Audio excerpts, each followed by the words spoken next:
भीष्टं स्थापितं येन भूतले स्वयं रूप कदा मह्यं ददाति स्वपदान्तिकं वन्देऽहं श्रीगुरो श्रीयुतापदकमलं श्रीगुरून् वैष्णवांश्च श्रीरूपं साग्रजातं सहगना रघुनाथान्वितं तं सजीवं साद्वैतं सावधूतं परिजनसहितं कृष्णचैतन्यदेवं श्रीराधा कृष्णपादान् सहगना ललिता श्रीविशाखान्वितांश्च नमः ॐ विष्णुपदाय कृष्णप्रेष्ठाय भूतले श्रीमते भक्तिवेदान्तस्वामिन्निति नामिने नमस्ते सारस्वते देवे गौरवाणी प्रचारिणे निर्विशेषा शून्यवादी पाश्चात्यदेशतारिणे नमो महावदन्याय कृष्णप्रेमप्रदायते कृष्णाय कृष्णचैतन्य नामने गौरत्विषे नमः हे कृष्णा करुणा सिंधो दीनबंधो जगत्पते गोपेश गोपिका कांत राधा कांत नमोस्तुते तप्त कांचन गौरांगी राधे वृंदावनेश्वरी वृषभानुसुते देवी प्रणमामि हरिप्रिये वाञ्छाकल्पतरुभ्यश्च कृपा सिन्धुभ्य एव च पतितानां पावनेभ्यो वैष्णवेभ्यो नमो नमः जय श्री कृष्ण चैतन्य प्रभु नित्यानंद श्री अद्वैत गदाधर श्रीवासादि गौरभक्तवृंद हरे Krishna Krishna Krishna Hare Hare Hare Ram Ram Ram Hare Hare Hare Krishna. Chapter 14, the three modes of material nature. Three sections: Krishna, seed and father of all beings, 1 to 4, conditioning, characteristics, action and death in the modes, 5 to 18, and transcending the modes, 19 to 27.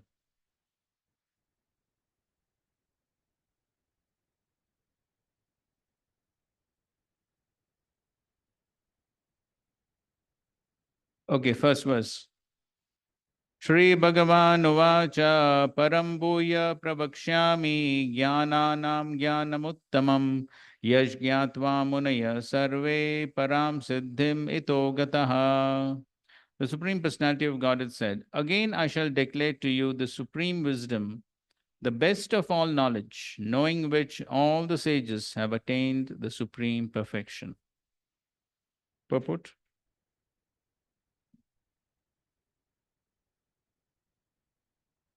Hare Krishna.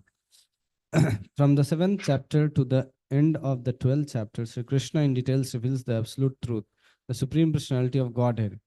Now, the Lord Himself is further enlightening Arjuna. If one understands this chapter through the process of philosophical speculation, he will come to an understanding of devotional service. In the 13th chapter, it was clearly explained that by humbly developing knowledge, one may possibly be freed from material entanglement. It has also been explained that it is due to association with the modes of nature that the living entity is entangled in this material world. Now, in this chapter, the Supreme Personality explains what those modes of nature are, how they act, how they bind, and how they give liberation. The knowledge explained in this chapter is proclaimed by the Supreme Lord to be superior to the knowledge given so far in other chapters. By understanding this knowledge, various great sages attain perfection and transfer to the spiritual world. The Lord now explains the same knowledge in a better way. This knowledge is far, far superior to all other processes of knowledge thus far explained. And, and knowing this may attain perfection. Thus, it is expected that one who understands this 14th chapter will attain perfection. So, what is the connection between previous chapter and this chapter?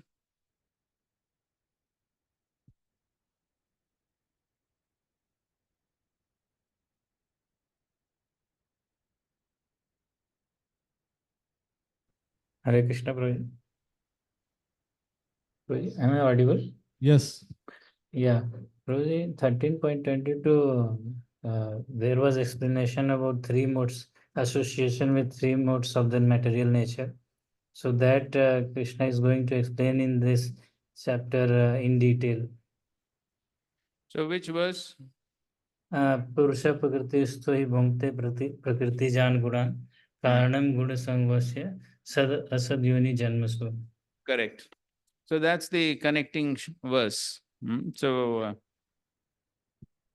Purusha Prakritisto hi bhunkte prakriti janun karnam guna sangasya sadasadhyoni.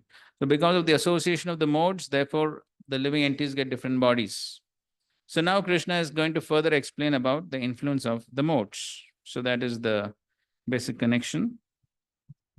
So this is bhuya param bhuya pravakshami jnananam jnanam uttamam. So how this is also best of all knowledge. 9th chapter also Krishna Rajavidya.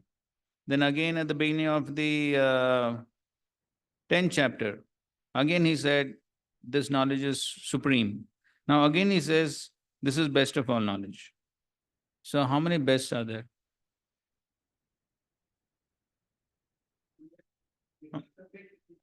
Ah, so which subject?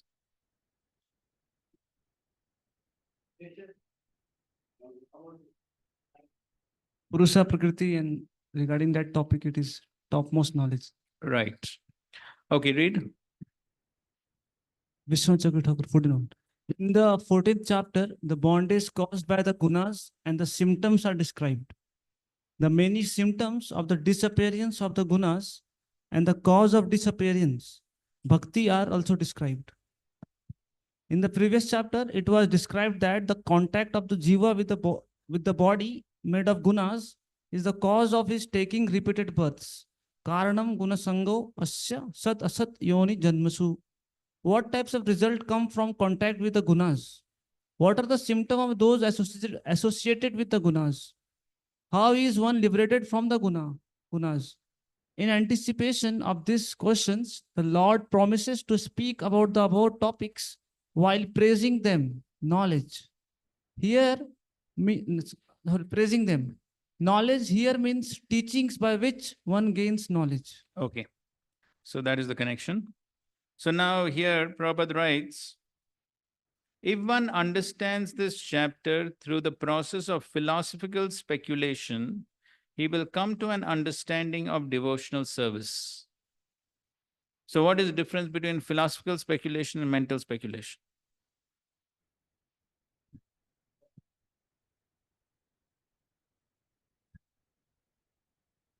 Philosophical speculation is based on the previous teachings, and they have some reference, and then they can quote some shastras also. But mental speculation is like whatever is coming in mind and according to his whimsical nature. Correct. That's perfect. So Srila Prabhupada explains this very nicely in a letter which he wrote to one devotee named Chaturbhuj.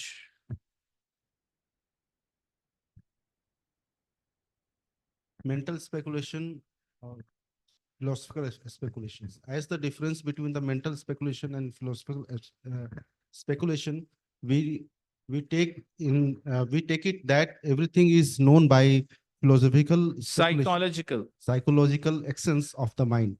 So that's philosophical speculation.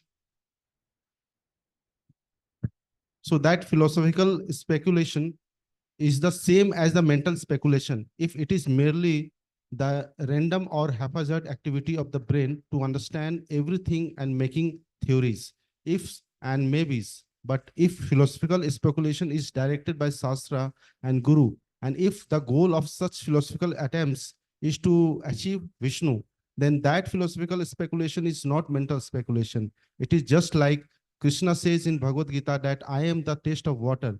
Philosophical speculation in the expected sense that means to try to understand under the direction of Shastra and Guru just how Krishna is the taste of water. So that's the main difference. So mental speculation, the philosophical speculation is same as mental speculation if it's merely random or haphazard activity of the brain. So mental speculation is when one is simply theorizing, speculating, maybe, if. So now that's mental speculation. But philosophical speculation is Yes, based on Shastra, and the aim is to achieve Vishnu. So that is philosophical speculation. Based on Shastra, and aim is to achieve Vishnu. Second verse. Idam jnanam upashritya mama sadharmyam agatah sarge api opajayante pralayena vyathanti cha. By becoming fixed in this knowledge, one can attain to the transcendental nature like my own. Thus established, one is not born at the time of creation or disturbed at the time of dissolution. So here Krishna is saying, idam jnanam upashritya. If one takes shelter of this knowledge, then the result is mama sadharmyam agata. He can attain to the same nature as mine. And then if he attains to the same nature as Krishna's, then sarge api nopajayante, then he does not have to take birth again at the time of creation. So this is what happens if one becomes fixed in this knowledge. So Prabhupada writes in the beginning of the purport, after acquiring perfect transcendental knowledge, one acquires qualitative equality with the Supreme Personality of Godhead, becoming free from the repetition of birth and death. However, one does not lose his identity as individual soul. So, and in the next paragraph, he says that knowledge which is not contaminated by the three modes of nature is called transcendental knowledge. As soon as one is situated in the transcendental knowledge, is on the same platform as the Supreme Person. Those who have no knowledge of the spiritual sky hold that after being freed from the material activities of material form, the spiritual identity becomes formless without any variegatedness. But that's not true. Third, mama yonir mahad brahma tasmin garbham dadamyaham sambhava sarva bhutanam tato bhavati bharata. The total material substance called Brahman is the source of birth, and it is that Brahman that I impregnate, making possible the births of all living beings. So because in the previous verse the word Sarga came, Sarga. So here he's explaining Sarga. He's explaining creation. So ultimately everything takes birth from Mahat Brahma. That is the Mahat Tattva. So everything takes birth from that. And of course that is impregnated by the Supreme Lord in the form of Mahavishnu. So that's what Srila Prabhupada writes. The Supreme Personality impregnates the total substance, and thus innumerable universes become possible. This total material substance, the Mahat Tattva, is described as Brahman in the Vedic literature. Okay, so here, in short, the Lord is explaining creation. 4. Sarva yonishu kaunteya murtaya sambhavanti yaha tasam brahma mahad yonir aham bija pradapita. It should be understood that all species of life, O son of Kunti, are made possible by birth in this material nature, and that I am the seed-giving father. So Srila Prabhupada explains that all these living entities, they're born in the material nature. So material nature is mother, Krishna is father, and he's the father of all living entities. Yes, Sarva Yonishu. So therefore, ultimately all the living entities are coming from the Supreme Lord, and therefore one does not have a right to kill anyone. So Prabhupada writes, all these appearances are due to the mother, material nature, and Krishna's seed-giving process. The purport is that the material world is impregnated with living entities who come out in various forms at the time of creation according to their past deeds. So here Krishna has described creation, how Krishna is the seed-giving father, and the jivas come into the material world, then material nature gives the bodies, and then as soon as they come into the material world, then what happens? They're influenced by three modes. That's the next verse. Sattvam rajastamaiti guna prakriti sambhavaha nibadnanti mahabaho dehe dehinam avyayam. Material nature consists of three modes: goodness, passion, and ignorance. When the eternal living entity comes in contact with nature, O mighty Arjuna, he becomes conditioned by these modes. Okay, so as soon as the living entity comes to this material world, he is conditioned by these modes. That means he is controlled by these modes. He loses all independence. Okay, we forgot to read this analogy that Prabhupada gives at the end of the purport to text 3. Read. Last paragraph. The scorpion lay its eggs in piles of rice.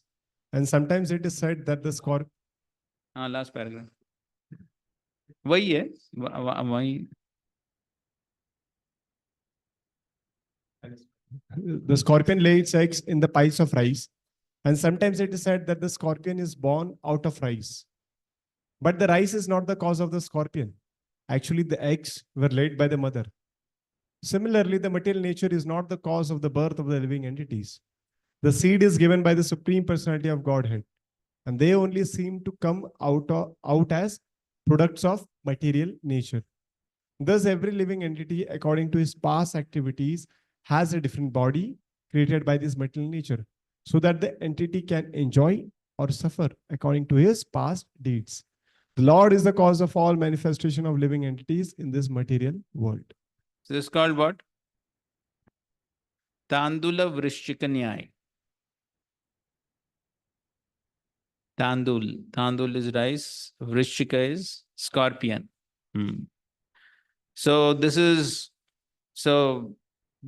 used to refute the theory of the scientists that yes, nature is the cause, or everything is coming by chance, and all those funny theories.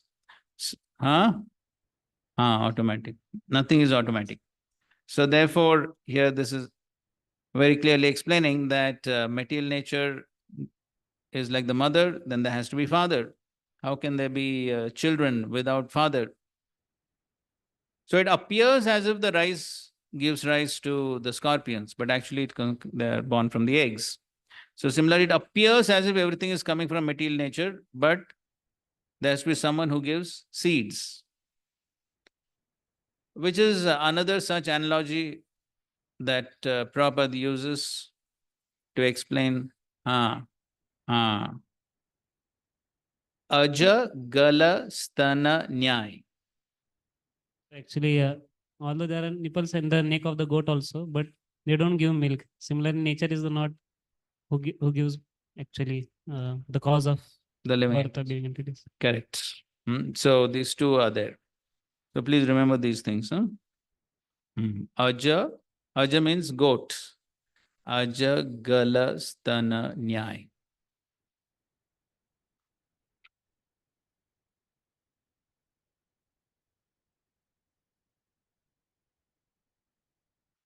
Okay, so now the major section of the chapter is this: conditioning, characteristics, action, and death in the modes. 6th verse. Tatra sattvam nirmalatvat prakashakam anamayam sukha sangena badnati jnana sangena chanaga. O sinless one, the mode of goodness being purer than the others is illuminating, and it frees one from all sinful reactions. Those situated in that mode become conditioned by a sense of happiness and knowledge. Okay, purport. The living entities conditioned by material nature are of various types. One is happy, another is very active, and another is helpless. All these types of psychological manifestations are causes of entities' conditioned status in nature. How they are differently conditioned is explained in this section of Bhagavad Gita. The mode of goodness is first considered. The effect of developing the mode of goodness in the material world is that one becomes wiser than those otherwise conditioned. A man in the mode of goodness is not so much affected by material miseries, and he has a sense of advancement in material knowledge. The representative type is Brahman, who is supposed to be situated in the mode of goodness. This sense of happiness is due to understanding that in the mode of goodness, one is more or less free from sinful reactions. Actually, in the Vedic literature, it is said that the mode of goodness means greater knowledge and a greater sense of happiness. The difficulty here is that when a living entity is situated in the mode of goodness, he becomes conditioned to feel that he is advanced in knowledge and is better than others. In this way, he becomes conditioned. The best examples are the scientist and the philosopher. Each is very proud of his knowledge, and because they generally improve their living conditions, they feel a sort of material happiness. This sense of advanced happiness in conditioned life makes them bound by the mode of goodness of material nature. As such, they are attracted toward working in the mode of goodness. And as long as they have an attraction for working in that way, they have to take some type of body in the modes of nature. Thus, there is no likelihood of liberation or of being transferred to the spiritual world. Repeatedly, one may become a philosopher, a scientist, or a poet, and repeatedly become entangled in the same disadvantages of birth and death. But due to the illusion of material energy, one thinks that that sort of life is pleasant. Tatra sattvam nirmalatvat prakashakam anamayam sukha sangena badnati jnana sangena. So in the mode of goodness, so what are the characteristics of the mode of goodness? Nirmalatvat, prakashakam, anamayam. These are three characteristics of mode of goodness. Nirmalatvat means less contamination. Why less contamination? Anamayam. So less sinful activities. So basically somebody in mode of goodness, he has knowledge. And so because he has the knowledge as to what is papa, punya, what is right, wrong, so therefore then they tend to perform good activities, pious activities, less sinful activities. So therefore, less sinful reactions. Less sinful reactions means less punishment. Less punishment means less suffering. Less suffering means happiness. Correct? So these are the characters. Prakashkam. So there's knowledge. There's some knowledge of scripture. At least they know what is papa punya.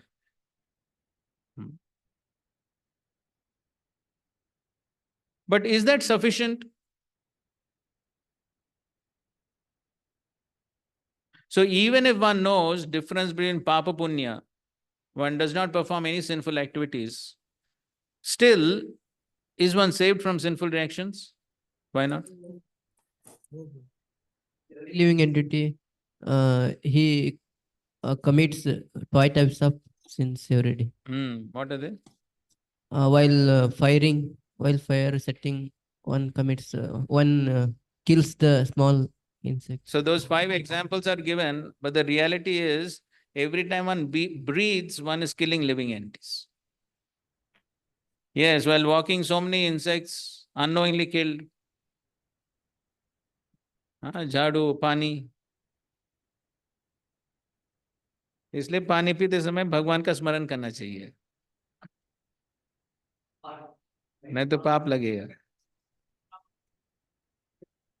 So the point is that even if one doesn't knowingly commit sinful activities, unknowingly so many sinful activities are being performed. So one cannot be saved from sinful reactions just by being in the mode of goodness. And then how is he bound? Sukha sangena, jnana sangena. So that was the problem when Srila Prabhupada tried to preach to the Indians before going to the West.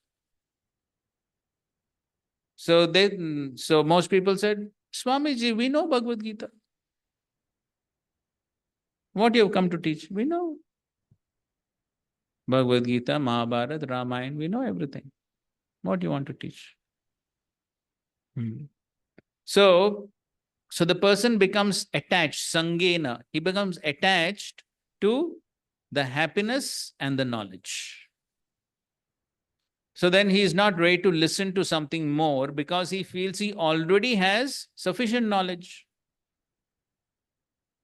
And then if such a person is told, Arey, this material world, dukkha, Arey, dukh hai kya? I'm happy. Dukkha hai.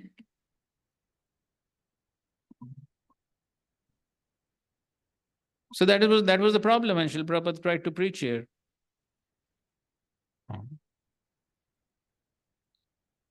So one becomes attached to that particular way of life.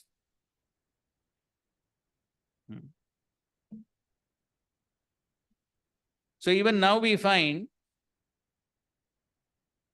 that there are some sections of Indian population now also who lead quite a good sattvic life.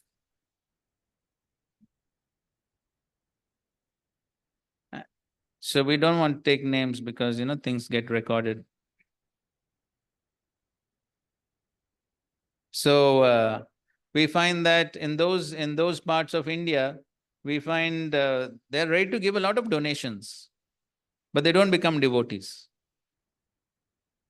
And even rare is brahmacharis. Ah. Now also in certain parts of India, you'll find. Because they lead sattvic life, vegetarian life, and so you may say, I'm not saying it. So you find that in reality. Yes, yes, that's true. Yes, they don't. Generations. Correct. So therefore, but then this is the problem. When they think, ठीक है, सब कुछ ठीक चल रहा है, फिर यहाँ क्यों जाने का? So they don't understand the need for taking to spiritual life and practicing devotional service, chanting the holy names, and sacrificing everything for Krishna. They don't understand the need for this. Why one becomes attached to that sort of lifestyle. And as we know, one of the reasons why after the Lord appeared to Narad boy, the Lord disappeared. And then he said, in this life you will not see me again. And he gives two reasons. What are they? He says You're not sufficiently purified and then the bhajan is apakwa. yeah. He said that his sadhana is apakwa. It's not fully ripened. His devotion is not fully ripened. Incomplete in service. But then there Srila Prabhupada explains that one of the reasons that the Lord says, of course, one of the main reasons why the Lord disappears is to increase his love and attachment. That is the main reason. But then when he says that you're not yet completely pure, now if he was not yet completely pure, how is having darshan of the Lord? That is the mercy of Bhakti Vedanta. That is true. So definitely is almost pure.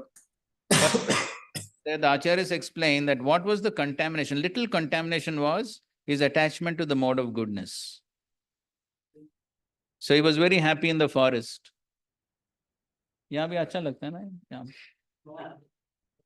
पेड़ वगैरह अच्छा हवा चल रहा है, goodness. So then we do find, even some devotees, so they may be very comfortable in mode of goodness lifestyle, farm. Then if somebody like that is told to go and live in a city like London, where just opposite the temple there's a brothel, and there was one place I'm forgetting, in some European country. So the temple was situated in the red light area. You just imagine that. So they had to see all these people while going to the temple. So then if somebody is attached to the mode of goodness, he'll say, goodbye, I don't want this. And then what to speak of Srila Prabhupada? Where did Srila Prabhupada stay? In the Bowery with hippies, doing all nasty things, lying in front of his door, drunken.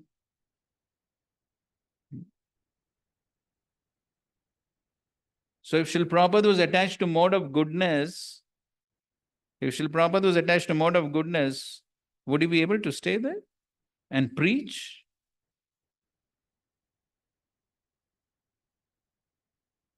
Very difficult. So therefore, so many acharyas of other sampradayas also glorify Srila Prabhupada. Because they say, we cannot do this. Can't do. They are not ready to cross the village only. What to speak of going across the ocean, and that too living in such a place with a Sally Agarwal with meat in the refrigerator. You can't imagine. Huh? Cigarette. She was smoking also, yes. So how many of us would be ready?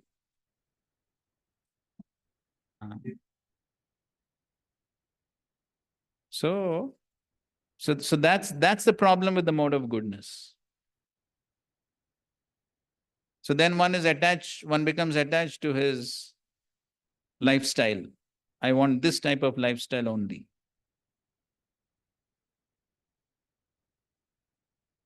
So now another example is of attachment to mode of goodness is Yudhishthir Maharaj being attached to his morality. That is also an example of attachment to mode of goodness. I won't tell lies.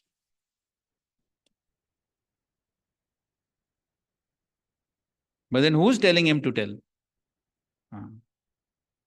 So then, as Srila Prabhupada says, because of that, he had to see hell for some time. So the point is that these are the disadvantages of being attached to the mode of goodness. So the Krishna consciousness is therefore higher than that.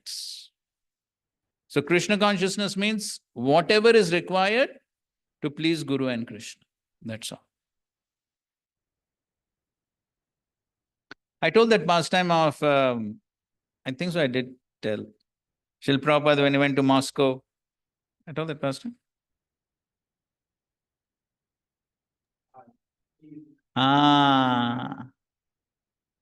कितने लोग याद है? किसको याद नहीं, आप बताओ.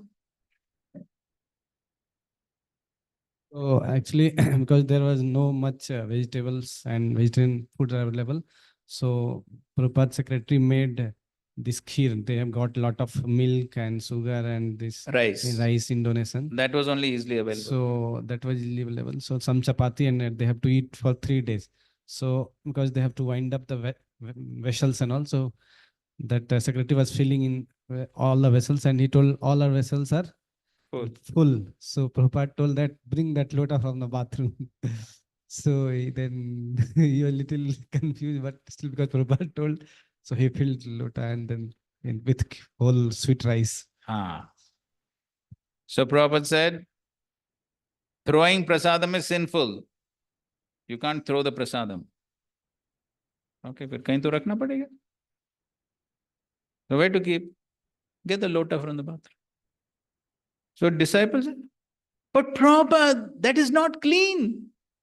It's okay, bring.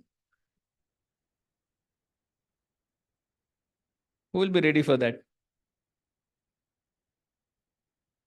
Just imagine any. Now there are no Brahmanas anyways, but even if somebody is born in Brahmana family, will he be able to do that?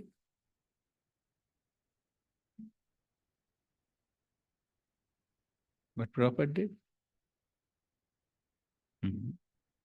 So therefore, Srila Prabhupada would say, these people only criticize. They don't do anything. So then all these Indian Brahmanas, they were criticizing what this Swamiji is doing. He is doing like this, he is doing like that. But what they are doing? They are sitting here nicely. But what preaching they are doing? Nothing. So this is Krishna consciousness. It goes above the mode of goodness. So whatever is required for serving Guru and Krishna, one is ready to do. Now that one becomes attached. Like this, like that. So in the mode of goodness, one becomes attached to Sukha Sangena and Jnana Sangena. That is, one becomes attached. So one becomes attached to knowledge. Now the problem with becoming attached to knowledge is what? Yes, pride. Then one becomes proud. I have more knowledge than others. So so then if one becomes proud of one's knowledge, what is the next result of pride? Fall down. अरे उसके पहले क्या है? Fall down तो last में. Offenses. Yes, because then I think I'm better than others, then I commit offenses.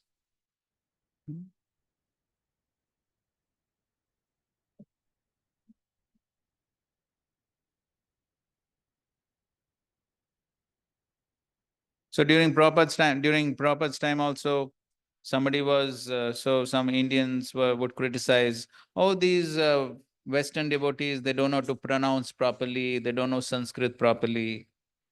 They used to criticize. But Srila Prabhupada didn't bother about all those things. So, but then that's another problem. One becomes proud of the knowledge one has. One thinks I'm better than others. So therefore, all these become disqualifications for bhakti. Then this results in bondage, badnati. And that's what Srila Prabhupada explains, that if one is in the mode of goodness, then one will have to take birth again in the mode of goodness, because one is attached to it, the mode of goodness. So then that becomes the cause of bondage. Okay?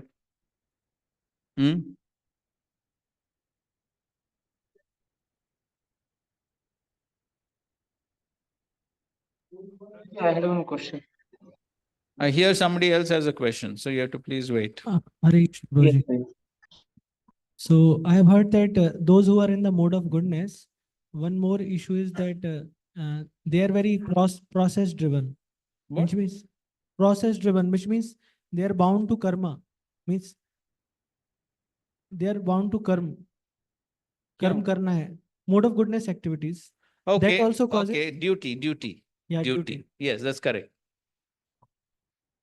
Is there relation between knowledge and these two aspects which Krishna told, knowledge and happiness, to that karma, or it's separate, like See, attachment to? that's the good part of goodness, isn't it? That's good. As we'll see later in the later chapters, Krishna speaks about so many things in the mode of goodness. One of the things, characteristics of mode of goodness is one is attached to duty. One performs activities duty. So that's good.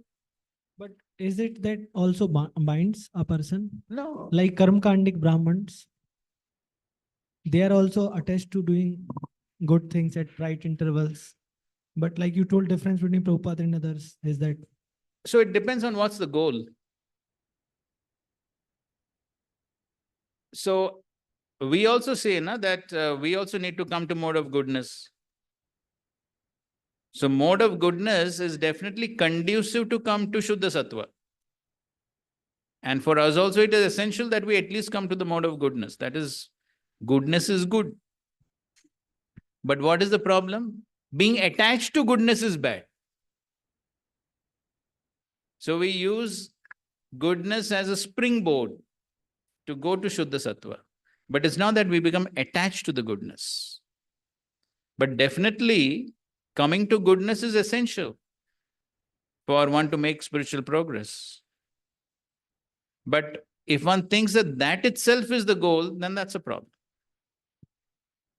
Is it also same, Prabhuji, like being attached to my own idea, what I have understood the best? Yes. So that's one of the disadvantages. Because jnana sangena, then one thinks I have more knowledge, so therefore I know better than others. So therefore my opinion should be considered. So then all these are the problems.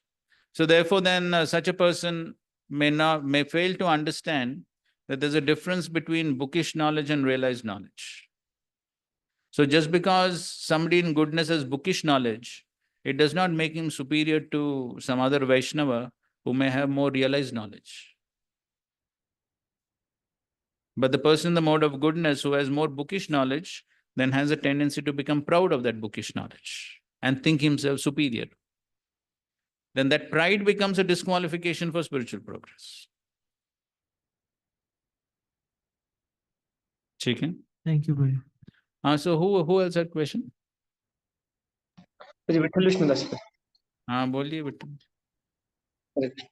Prabhuji, as you mentioned that this goodness has a good side and bad side also. Like goodness, people are in knowledge, so they may adopt the philosophy of Krishna consciousness. But whereas because of that sukha, by that knowledge they can understand Krishna conscious philosophy easily. But because they're experiencing material happiness, they are not inclined. But we see Rajoguna people who are suffering, but they don't have knowledge. So in preaching aspect, many times, what type of person people we should go after? You go after This Krishna. goodness fellow like the device sessions, but they don't continue. And we think they will come. The answers also मीठी मीठी बातें भी करते हैं. Last में बोलते हैं कि हमें बाहर ही ठीक होना क्या प्रॉब्लम है भैया. So in preaching it becomes like it's become illusion, Prabhuji. So how we should see it? Who said preaching is easy in the first place? It's not.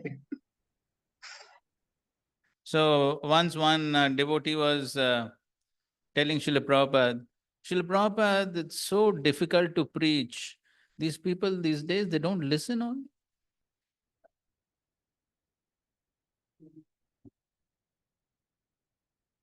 So Srila Prabhupada says that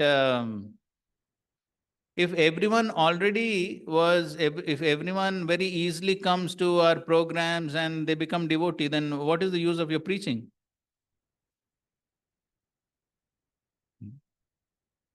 So we are preaching because people are not ready to take. Therefore, we are preaching. So therefore, preaching is not easy. It is difficult only. So whether one is in, of course, these days to find people in mode of goodness also is very difficult. Most people are in Rajogun, Tamogun. So, but in any case, as far as we are concerned, we preach to everyone, whoever comes. Who will take up the process, very difficult to say.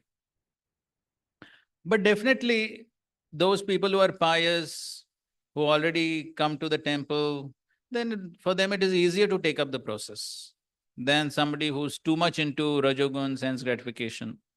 But in any case, it is very difficult to say who will take up the process, who will not take up the process. Difficult to say.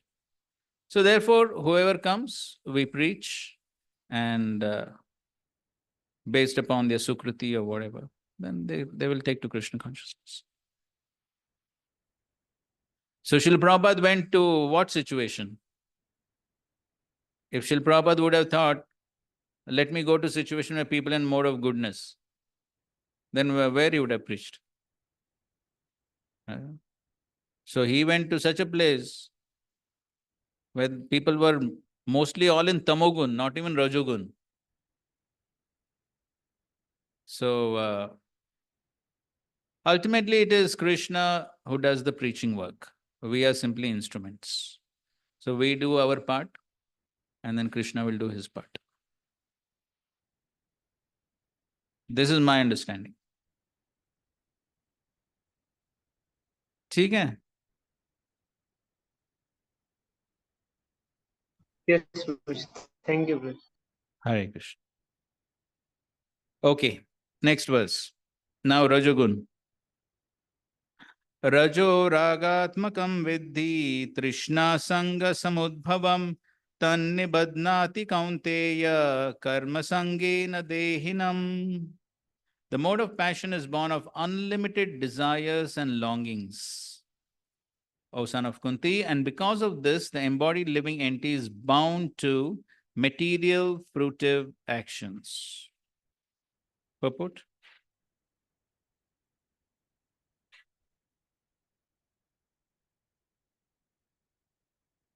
The mode of fashion is characterized by the attraction between man and woman. Woman has attraction for man and man has attraction for woman. This is called the mode of fashion. And when the mode of fashion is increased, one develops the hankering for material enjoyment. He wants to enjoy sense gratification. For sense gratification, a man in the mode of fashion wants some honor in society or in the nation, or he wants to have a happy family, with nice children, wife, and house. These are the products of the mode of fashion. As long as one is hankering after these things, he has to work very hard. Therefore, it is clearly stated here that he becomes associated with the fruits of his activities and thus becomes bound by such activities. In order to please his wife, children, and society, and to keep up his prestige, one has to work. Therefore, the whole material world is more or less in the mode of fashion. Modern civilization is considered to be advanced in the standard of the mode of fashion. Formerly, the advanced condition was considered to be in the mode of goodness. If there is no liberation for those in the mode of goodness, what to speak of those who are entangled in the mode of fashion? Hmm. Yeah.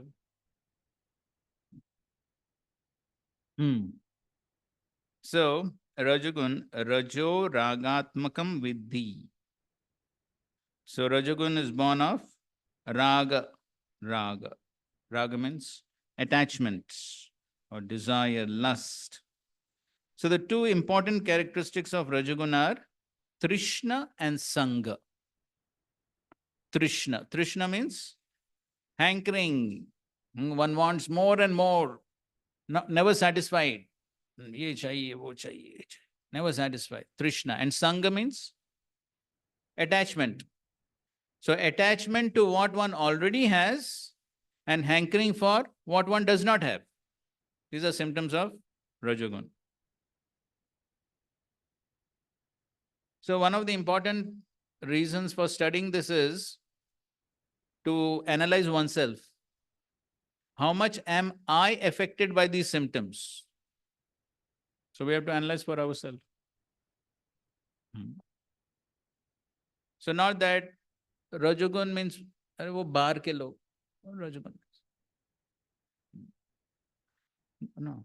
So, I also have to see how much I'm affected by Rajagun and Tamagun.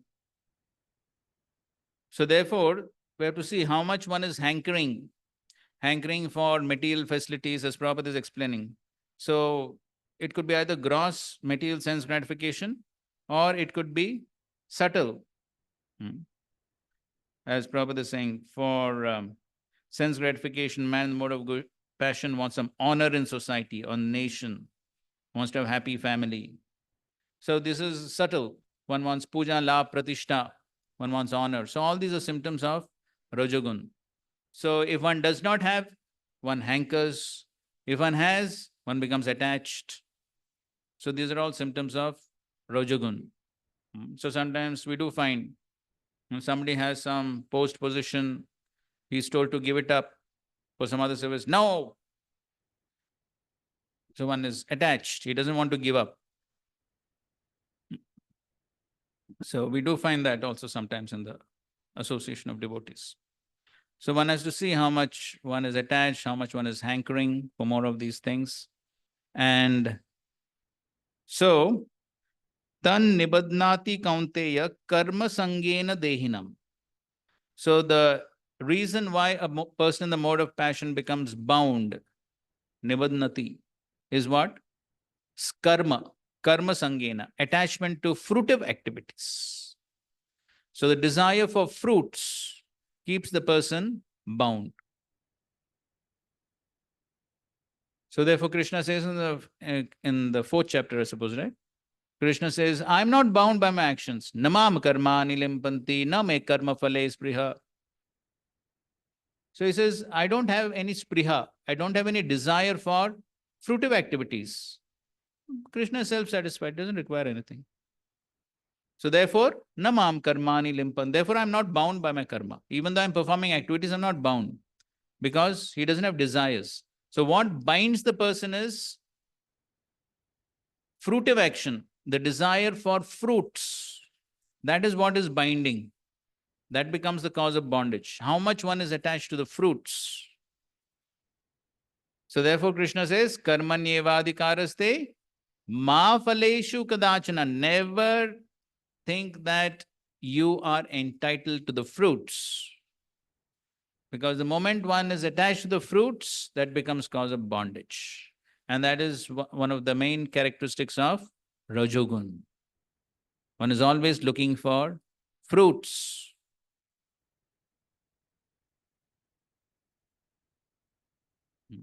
So therefore, of course, one can aspire for fruits, but fruits are for Krishna. So just like we may aspire for more book distribution, fund collection, so we can aspire for the fruits, but not for me. Everything for Krishna. Then there is no problem. The moment one thinks, okay, little fruits for Krishna, some for me also, then that becomes problem. So therefore Mahaprabhu said, na dhanam, na janam, na sundarim, kavitam. So none of these things, no fruits. Only attachment is to mama janmani janmanishware bhavatat bhakti. Only attachment is to bhakti, service. Only attachment is to service, no fruits. Okay, fruits may be there, but fruits are for Krishna, not for me. So the moment one thinks, I have got so many people to devotional service, I made so many devotees. So all these devotees are meant for? Yes, my service, my pleasure. That's the problem. So then one becomes so attached. So then you'll find all that. No, all these should serve only in my department. Nobody else touches them. I made them.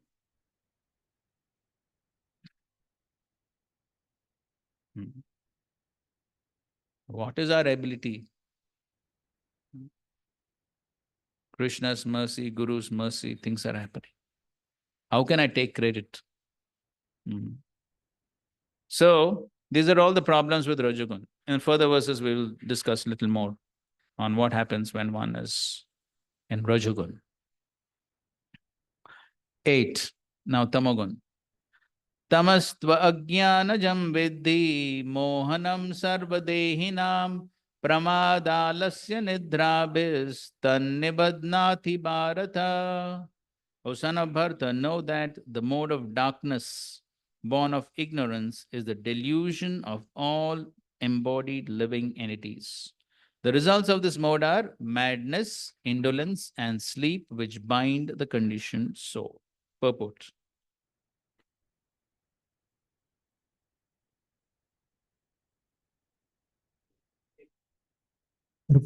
In this verse, the specific application of the word to is very significant. This means that the mode of ignorance is a very peculiar qualifications of the embodied soul. The mode of ignorance is just the opposite of the mode of goodness. In the mode of goodness, by development of knowledge, one can understand what is what. But the mode of ignorance is just the opposite. Everyone under the spell of the mode of ignorance becomes mad, and a madman cannot understand what is what. Instead of making advancement, one becomes degraded. The definitions of mode of ignorance is stated in the Viparyaha Jnana In the Vedic literature, Vedic literature. Under the spell of ignorance, Vastu yathatmya jnanavarakam viparyaya jnana janakam tamaha. under the spell of ignorance, one cannot understand a thing as it is. For example, everyone can see that his grandfather has died and therefore he will also die. Man is a mortal. The children that he will conceive will also die. So death is sure. Still, people are madly accumulating money and working very hard all day and night, not caring for the eternal spirit. This is madness. In their madness, they are very reluctant to make advancement in spiritual understanding. Such a people are very lazy. When they are Invited to associate for spiritual understanding, they are not much interested. They are not very active like the man who is controlled by mode of passion. Thus, another symptoms of one embodied in the mode of ignorance is that he sleeps more than is required. 6 hours of sleep is sufficient, but a man in the mode of ignorance sleeps at least 10 or 12 hours a day. Such a man appears to be always dejected and either addicted to intoxicants and sleeping. These are the symptoms of person conditioned by the mode of ignorance. In one lecture, Prabhupada says such a person sleeps 26 hours.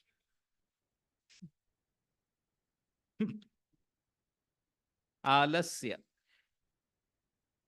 alsipan, laziness.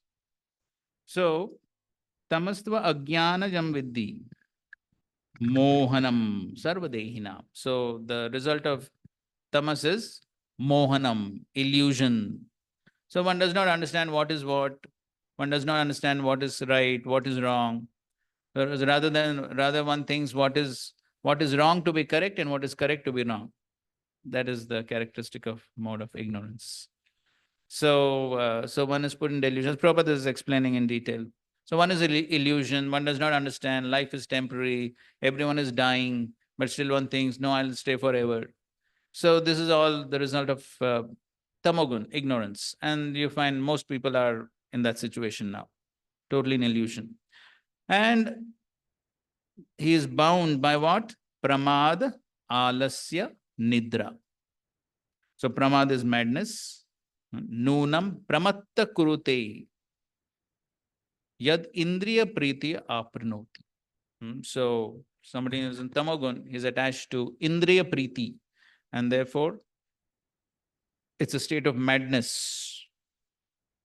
Because he's thinking something what he is not.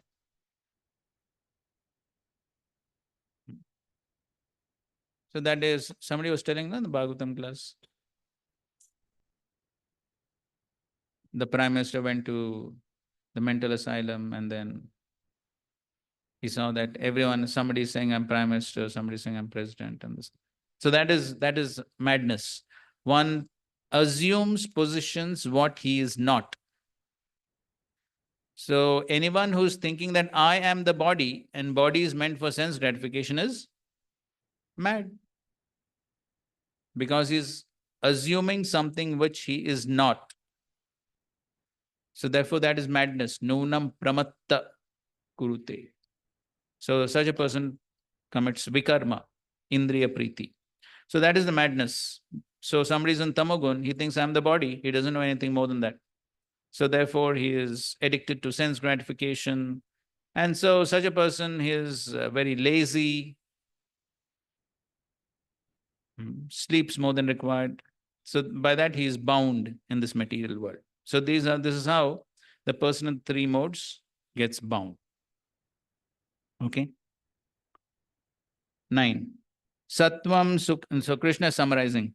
Sattvam sukhe sanjayati raja karmani bharata jnanam avritya tu tamaha pramade sanjayatyuta. O son of Bharata, the mode of goodness conditions one to happiness, passion conditions one to fruit of action, and ignorance, covering one's knowledge, binds one to madness. So Prabhupada says, in the mode of goodness, whatever one does is good neither for him nor for anyone. 10. Rajas tamas cha vibhuya sattvam bhavati bharata raja sattvam tamaschaiva tamas sattvam rajas tatha. Sometimes the mode of goodness becomes prominent, defeating the modes of passion and ignorance, O son of Bharata. Sometimes mode of passion defeats goodness and ignorance, and other times ignorance defeats goodness and passion. In this way, there is always competition for supremacy. तो वहां पर भी लड़ाई है.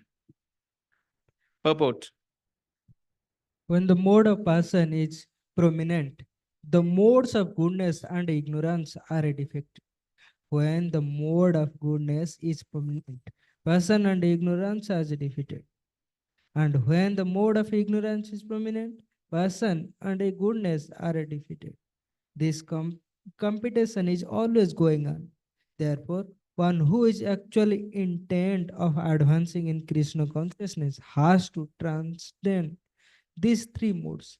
The prominence of some certain mode of nature is manifested in one's dealings, in his activities, in eating, etc. All this is will be explained in later chapter.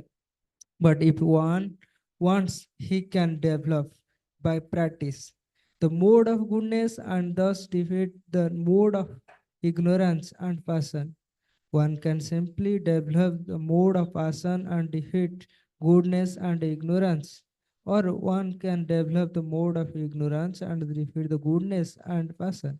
Although there is these three modes of material nature, if one is determined, he can be blessed by the mode of goodness, and by the transcending the mode of goodness, he can be situated in the pure goodness, which is called the Vasudeva state.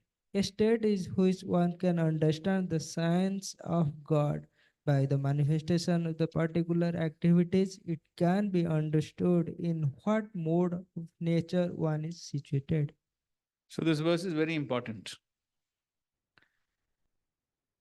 So here, Krishna is very clearly explaining that the three modes are always in a flux.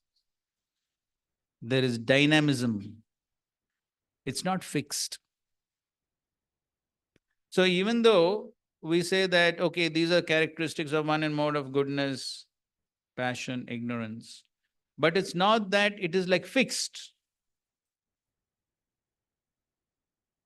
So just like you see the sixth verse. So in the sixth verse, it is said, Sukha Sangena Jnana Sangena. And what is Sangha? See the eighth verse. In eighth verse, not eighth verse, seventh verse. Seventh verse, what Krishna is saying? Trishna Sangha. So in the sixth verse, you find Sukha Sangena, Jnana Sangena. And what is Sangha? Sangha is symptom of? Sangha is symptom of? Rajogun. Seventh verse you see, na? Seventh verse is describing Rajogun. And what is the symptom of Rajogun? Sangha. Attachment. So even though the person is in goodness, he becomes attached. And that attachment is a symptom of passion. So that is how nothing is pure in this world. Pure goodness is there. Yes. So normally in the material world, the goodness is also contaminated by passion and ignorance. So when the goodness becomes totally pure, no contamination, that is called as Shuddha Sattva. That at that point, that is liberated stage. Shuddha Sattva is liberated stage. Or in the stages of Bhakti, when does Shuddha Sattva appear? In the 9 stages of Bhakti, yeah, nectar of devotion not over. No? Okay. At the stage of Bhava, Shuddha Sattva enters into one's consciousness at the stage of Bhava. That is the liberated platform.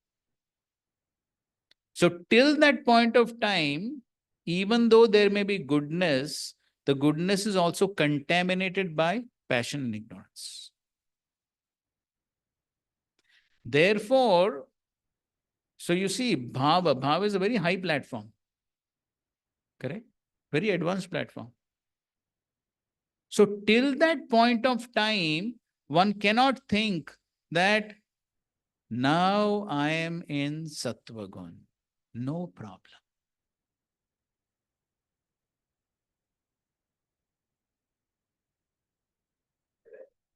Because at any moment of time, if one is not careful, one can immediately be affected by Rajogun and Tamagun.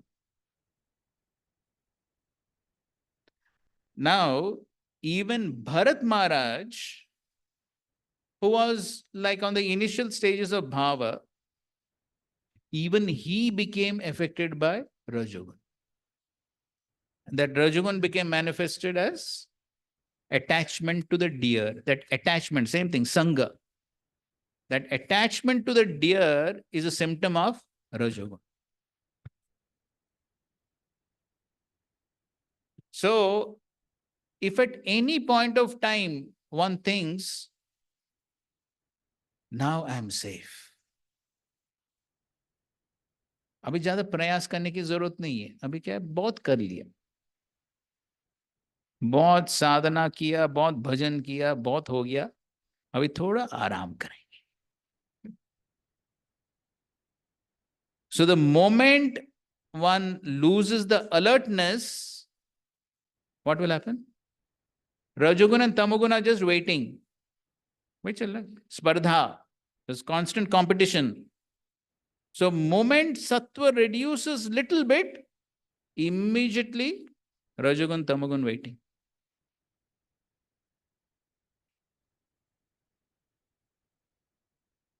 So what is the lesson? Yes, always one needs to be alert. One can never think, now I am safe. The moment one thinks I am safe, that is the beginning of being unsafe.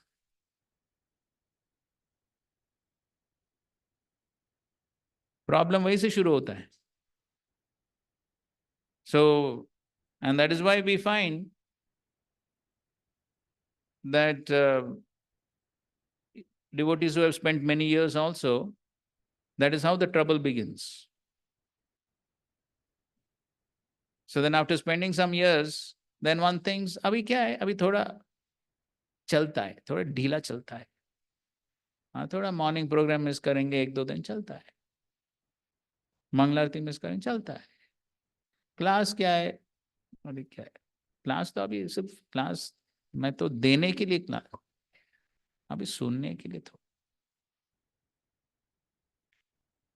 So the moment one makes things dhila, what will happen? Rajogun, Tamo. And we see this happening again and again and again. History repeats itself.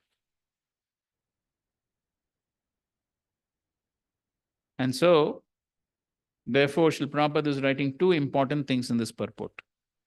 One has to meditate on this. What Prabhupada says?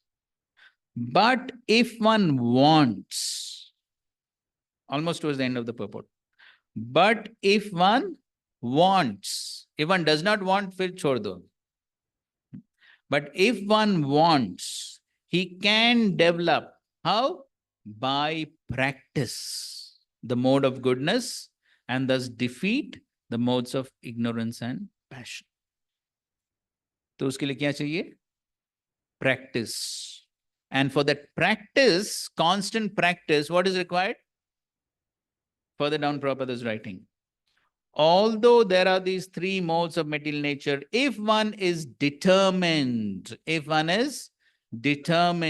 he can be blessed by the mode of goodness. And by transiting the mode of goodness, he can be situated in pure goodness. Vasudeva state. So if one wants to constantly practice, what is required? Determination. So the determination is required. Every day, no matter what, I'll continue the practice. That is very important. And that is why Srila Prabhupada has given us daily program. Prabhupada didn't say once a week Mangalarti. No, daily, every day. Daily morning program, daily Bhagavatam class, everything daily. And throughout the day, one needs to be alert. Where is the mind going? Is the mind being influenced by the lower modes? One has to be alert. Practice is required, and it's a daily practice. And even though the practice is there, sometimes one fails. But still, one has to continue. That determination is required. It's not going to be just automatic. So, till one transcends the modes, comes to Shuddha Sattva, one always needs to be alert.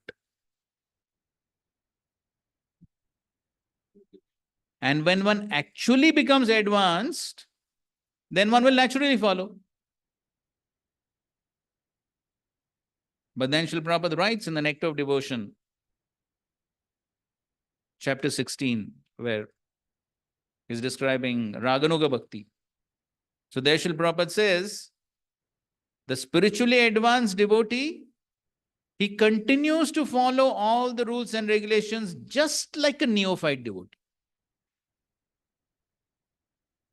So one who's advanced never thinks he's advanced. So therefore, he continues to follow everything very rigidly, just like neophyte devotee. Of course, for him, it is natural because he has developed taste. Because he has developed a taste, he naturally follows. But still, what is his mentality? He thinks I'm neophyte devotee. He's not neophyte, but he thinks I'm neophyte and he follows everything like neophyte. But the point is, till one reaches that Shuddha Sattva platform, till that point of time, one always needs to be very alert and careful. And a rigid practice with determination has to be there. If one wants to save oneself from Rajoguna and Tamo. And as Prabhupada says, if one wants, अगर इच्छा ही नहीं है, तो कौन क्या कर सकता है? But if one wants to be in goodness, and then from goodness to Shuddha Sattva, if one wants that, then what one has to do? Practice with determination. That is what is required. So therefore, these three modes, constant competition. So it is just like, this example also is given, it's just like swimming against the current of a river. If one is swimming against the current of a river, what is required? Yes, a lot of endeavor is required. That is what we're doing now. Here in this material world, the river of sense gratification is all flowing in one direction. Correct? Shroto ganas tamaranam bhajavasudevam. Shroto gana. That means the river of sense gratification. The waves of the river of sense. So everyone is flowing in one direction. And what we are trying to do?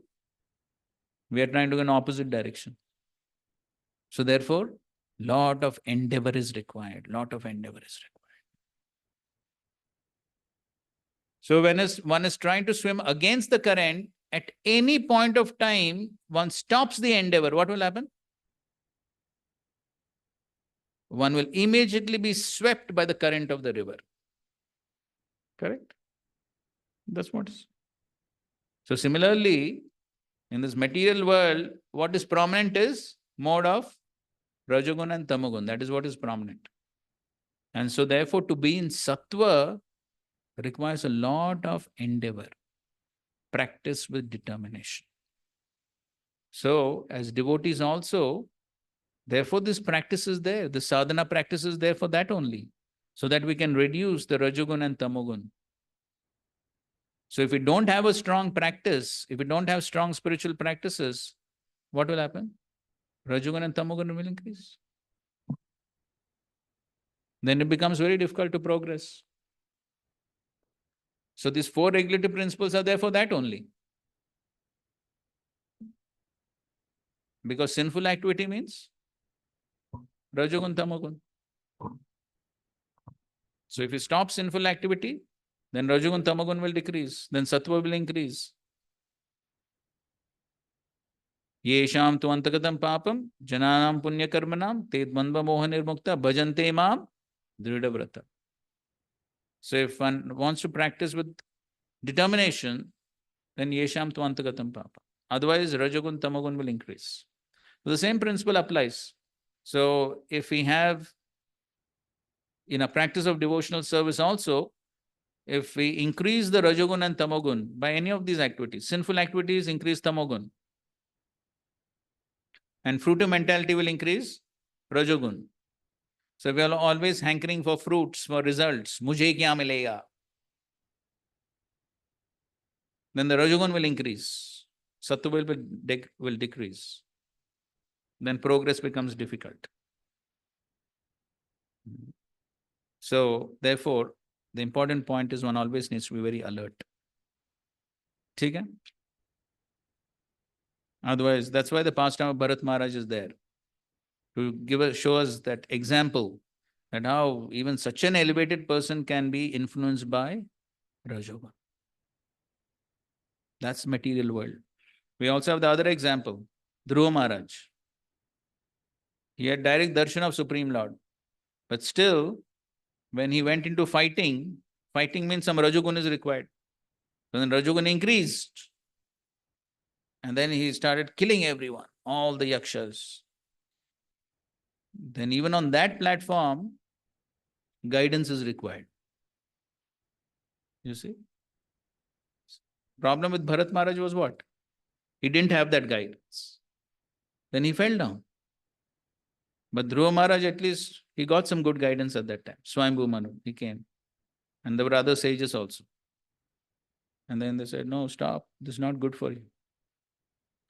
So that is how, as we'll see in further purports, as long as one is in the material world, one should know that at any point of time, one can be influenced by lower modes. And therefore, one always has to be very alert and careful if one wants to make good progress. Okay?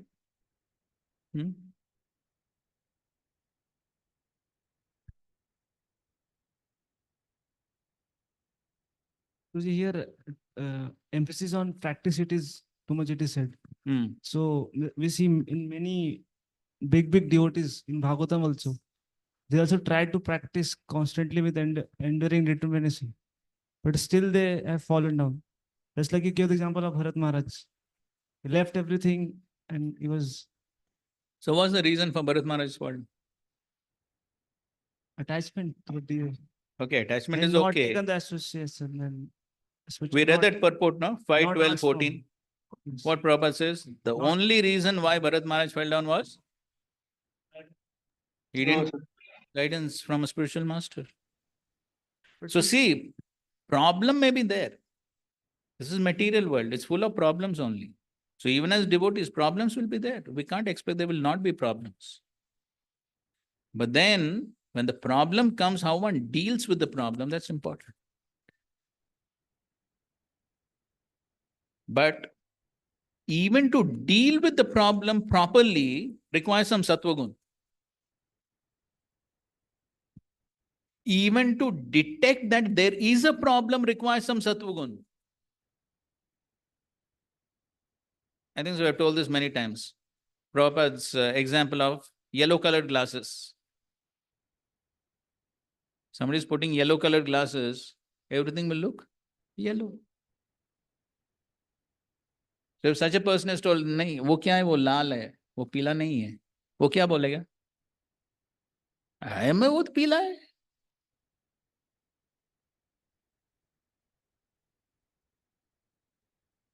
So therefore, for oneself to detect one's own mistake is very, very difficult. Because see, because of Rajogun, one commits a mistake. And that same Rajogun covers the intelligence also. So then he can't detect. And that's exactly what happened with Bharat Maharaj. You read in Bhagavatam, right? So when nobody was there to tell him this attachment to deer is wrong, then what he was doing? He was justifying the attachment.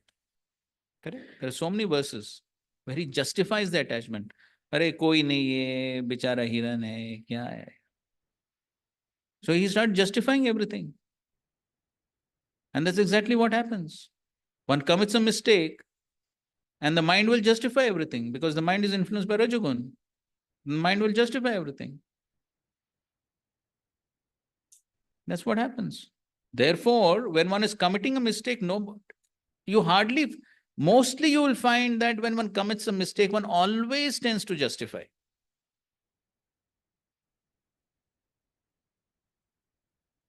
So then somebody else has to tell and give explanation why it is wrong. Just like we were giving example of Prithu Maharaj and Indra. So Indra was too much in mode of passion. And he was totally covered, Rajogun and Tamogun. So Brahma ji thought, इसको बताने से कुछ फायदा नहीं है, ये सुधरने वाला नहीं है.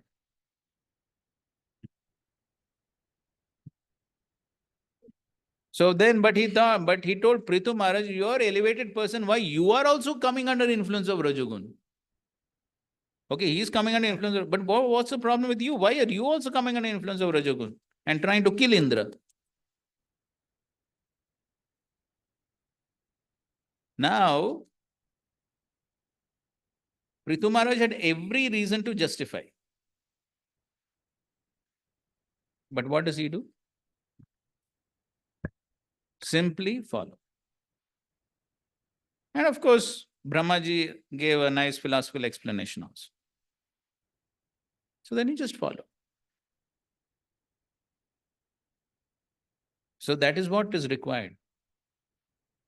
So when somebody says, वो क्या है? लाल है, पीला नहीं है, तो क्या करना चाहिए?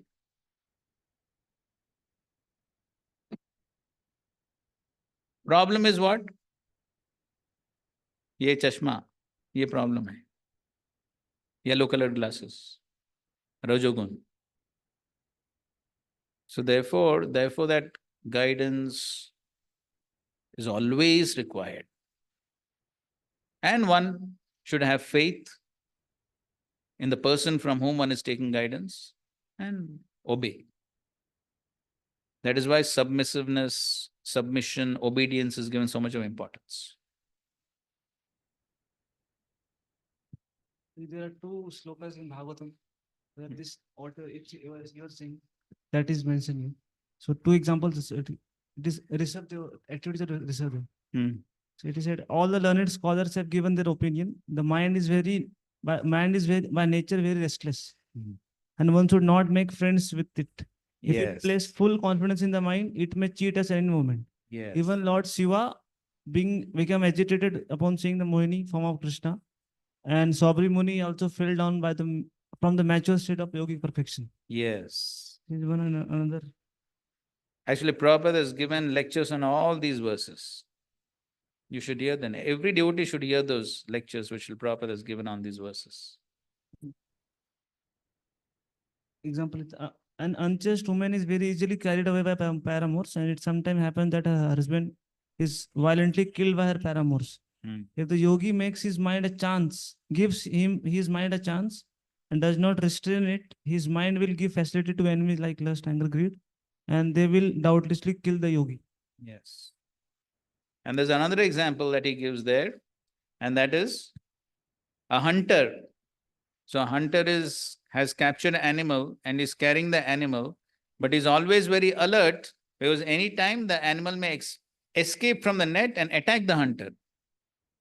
He's very alert. So similarly, one should always be very alert with the mind. At any time, the mind will cheat. The mind will be influenced by Rajogun and Tamagun. Basically, that's the meaning. The mind at any point of time can be influenced by Rajogun and Tamagun and will take us in a wrong direction.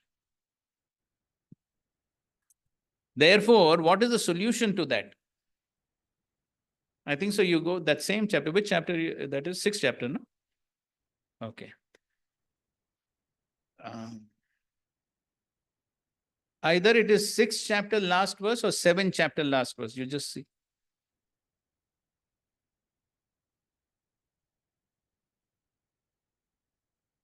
What is the last verse of the 6th chapter? Supreme Personality of Godhead, Lord Rishabdeva was fully aware of his true identity. No. Go to 7th chapter, last verse. The Supreme Personality of Godhead is situated in pure goodness. Hmm. He illuminates the entire universe and bestows all benediction upon his devotees. The Lord has created the universe from his own spiritual body. No.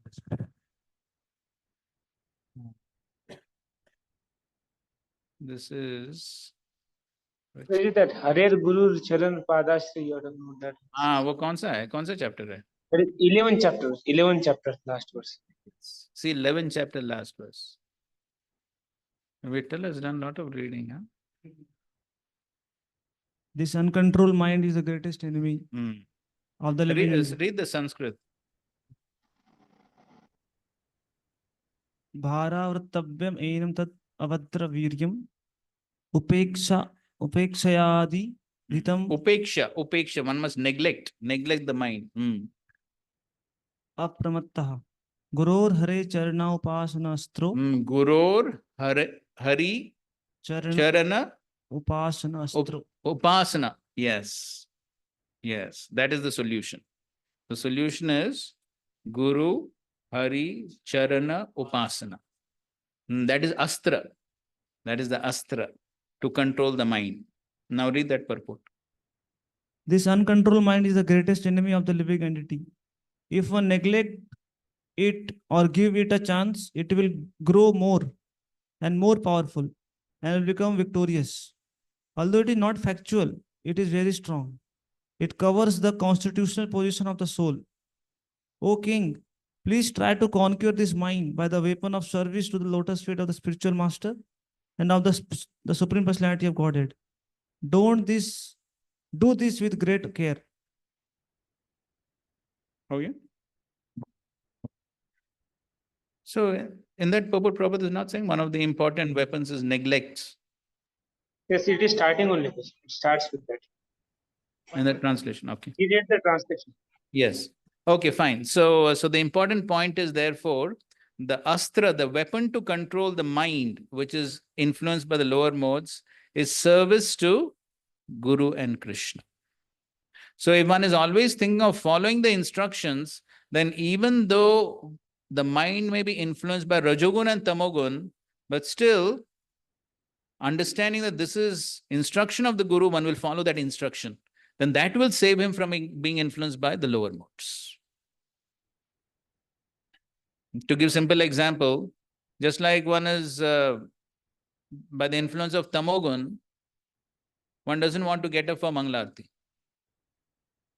That's the influence of Tamogun, correct? But if one thinks, no, but my Guru has told I should get up for Manglarti, then what will happen? Then even though Tamogun is pulling one down, with determination, one will get up. Because one has attachment to Guru's instruction. That is how one will be saved from Rajagun and Tamogun. In fact, that is the only way one can be saved. Otherwise, material world, very dangerous. Any time the mind can be influenced by Rajagun and Tamogun, and then even great personalities like Saubhari Muni, Lord Shiva, they also, of course, Lord Shiva, that was the influence of Yogamaya, but in any case. But we find even great personalities get influenced. Then what to speak of insignificant people like us? Therefore, with great determination, practice, one should always be thinking of how can I always follow. If you remember that purport we read, 5.12.14, Prabhupada writes, if one always follows the instructions of spiritual master, there is no question of falling down. That is how it works. Because by following the instructions, then one can go against the lower modes. Okay? Okay. 11. So now he's further discussing some of the manifestations of the three modes. सर्वद्वारेषु देहेऽस्मिन् प्रकाश उपजायते ज्ञानं यदा तदा विद्याद् विवृद्धं सत्त्वमित्युत. The manifestation of the mode of goodness can be experienced when all the gates of the body are illuminated by knowledge. Prakasha. Sarvadvareshu prakasha. So what does it mean? Somebody puts a light in each of the dwar. What does it mean?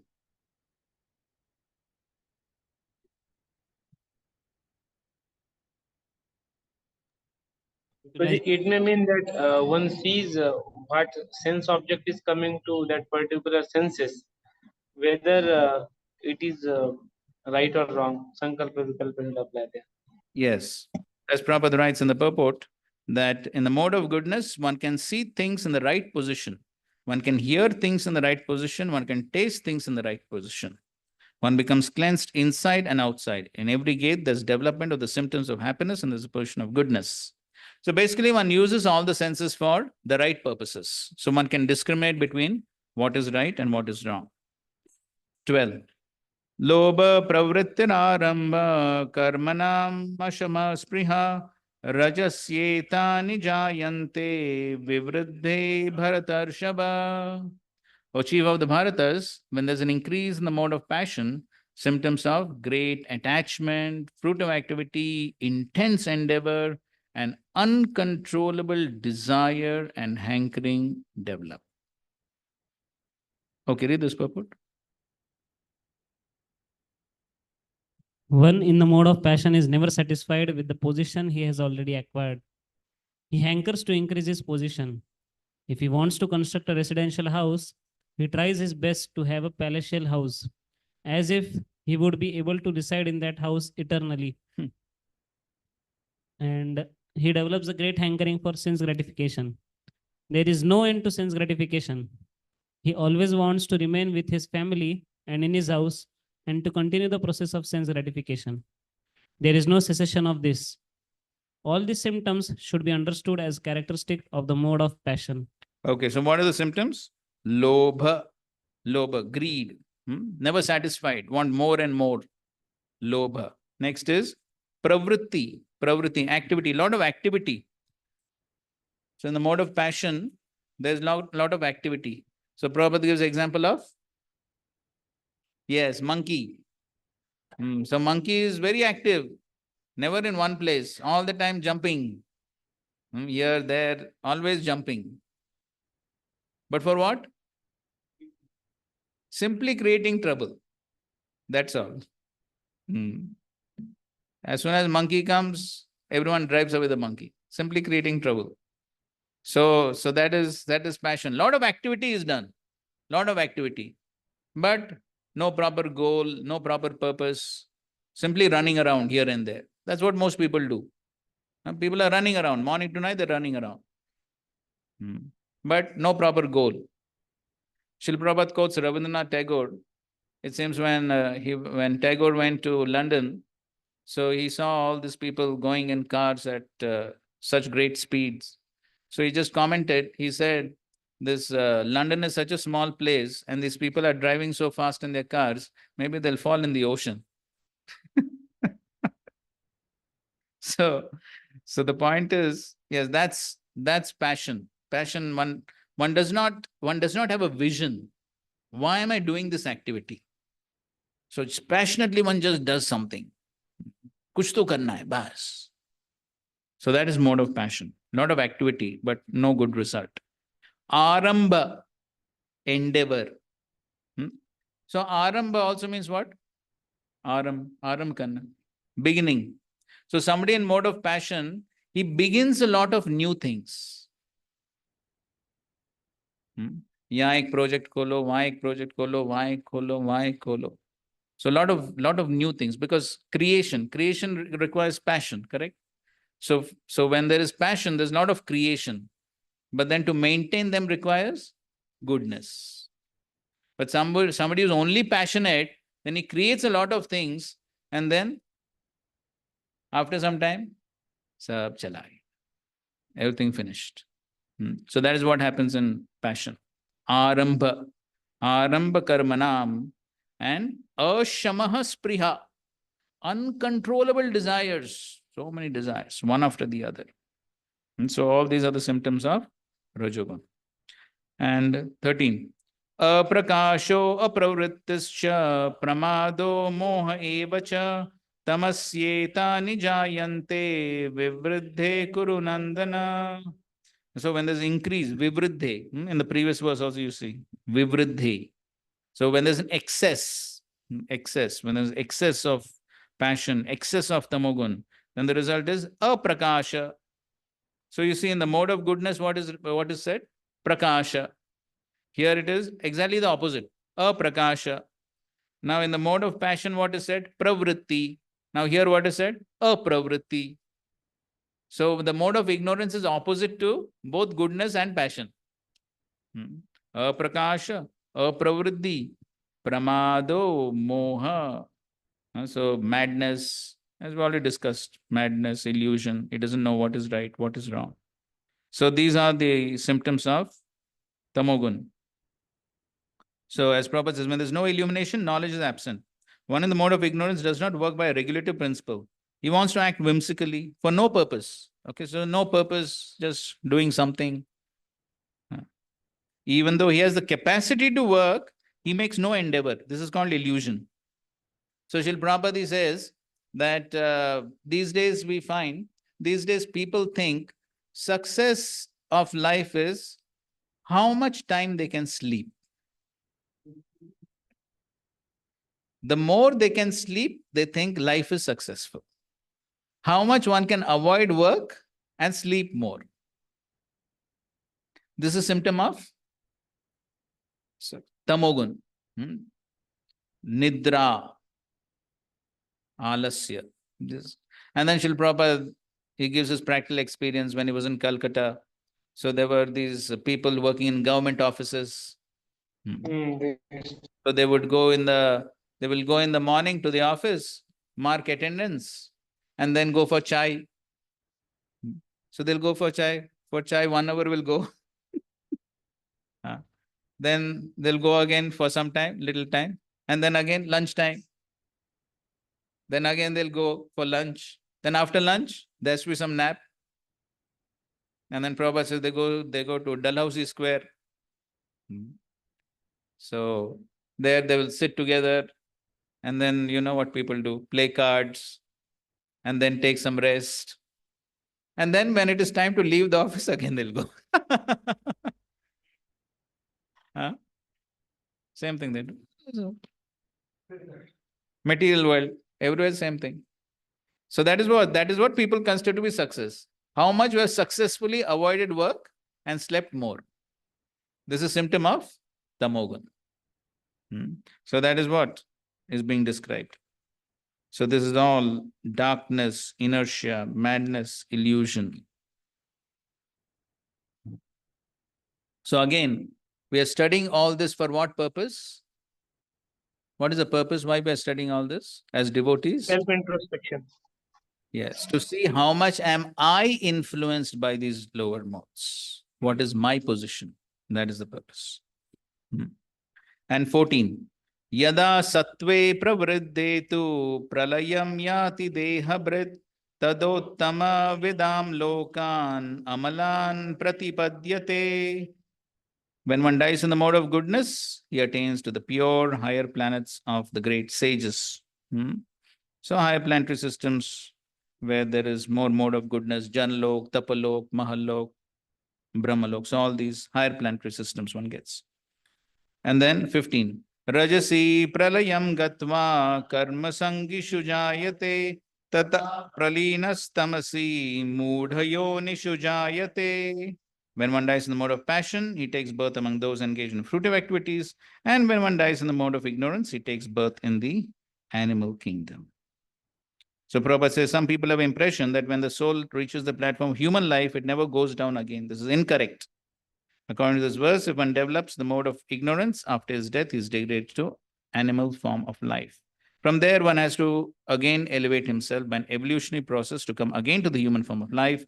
Therefore, those who are actually serious about human life should take to the mode of goodness and in good association transcend the modes and become situated in Krishna consciousness. This is the aim of human life.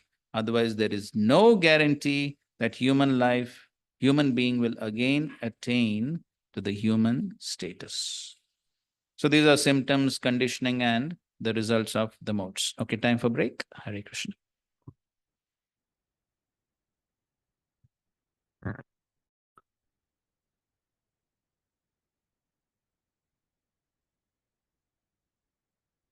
So now in the next three verses, 16, 17, 18. So he once again discusses the results of action in the three modes. So till now he has already described, but more specifically is discussing the effects of the three modes. 16. Karmana sukritasyaho satvikam nirmalam phalam rajasastu phalam dukkam ajnanam tamasa phalam. The result of pious action is pure and is said to be in the mode of goodness. But action done in the mode of passion results in misery, and action performed in the mode of ignorance results in foolishness. Okay, read the first paragraph. Purport. The result of pious activities in the mode of goodness is pure. Therefore, the sages, who are free from all illusion, are situated in happiness. But activities in the mode of passion are simply miserable. Any activity for material happiness is bound to be defeated. If, for example, one wants to have a skyscraper, so much human misery has to be undergone before a big skyscraper can be built. The financier has to take much trouble to earn a mass of wealth, and those who are slaving to construct the building have to render physical toil. The miseries are there. Thus, Bhagavad Gita says that in any activity performed under the spell of the mode of passion, there is definitely great misery. There may be a little so-called mental happiness. I have this house or this money, but this is not actual happiness. Agree, little more. As far as the mode of ignorance is concerned, the performer is without knowledge, and therefore all his activities result in present misery. And afterwards, he will go on toward animal life. Animal life is always miserable. Although, under the spell of the illusory energy, Maya, the animals do not understand this. Slaughtering poor animals is also due to the mode of ignorance. The animal killers do not know that in the future the animal will have a body suitable to kill them. That is the law of nature. In human society, if one kills a man, he has to be hanged. That is the law of the state. Because of ignorance, people do not perceive that there is a complete state controlled by the Supreme Lord. Every living creature is a son of the Supreme Lord, and he does not tolerate even an ant's being killed. One has to pay for it. So indulgence in animal killing for the taste of the tongue is the grossest kind of ignorance. Okay, so then Prabhupada further goes on to speak about animal slaughter, cow slaughter, Namo Brahmanya Devaya Go Brahmanetacha. So towards the end of the purport, Prabhupada says, a civilization which guides the citizens to become animals in their next lives is certainly not a human civilization. The present human civilization is, of course, grossly misled by the modes of passion and ignorance. It's a very dangerous age, and all nations should take care to provide the easiest process, Krishna consciousness, to save humanity from the greatest danger. So here, Satvikam Nirmalam Phalam. So one is Sattvagun, one is Nirmalam. No sinful activities, so therefore one is pure. Rajasastu Phalam Dukkam. The result of Rajogun is always dukkha, misery. So therefore, we always have to remember this. If we perform something in Rajogun, then the result is 100% going to be misery. Why? Krishna is telling.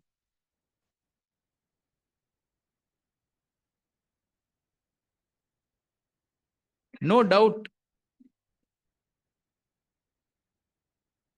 So in the outside world, we can see it very clearly how they are suffering because of the Rajagun. But we have to remember, even as devotees, the same principle applies. The principle remains the same, doesn't change.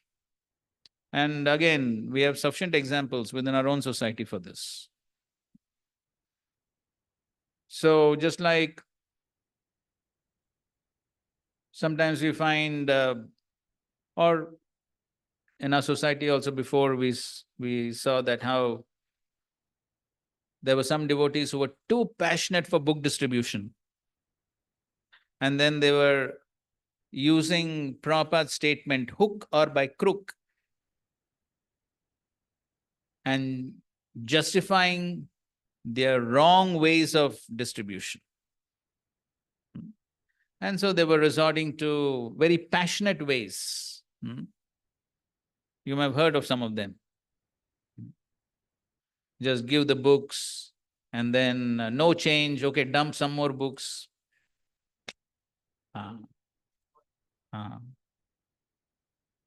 So then the result was, some of the airports banned the devotees, some countries banned devotees.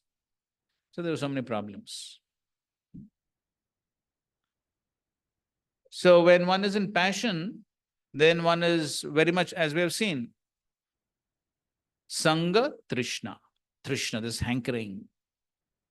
More results, more fruits, more puja la pratishtha. There's lobha, greed for all these material things.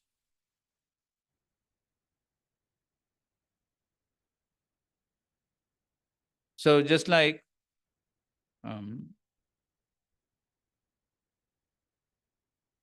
as soon as Gaur Govind Maharaj explains that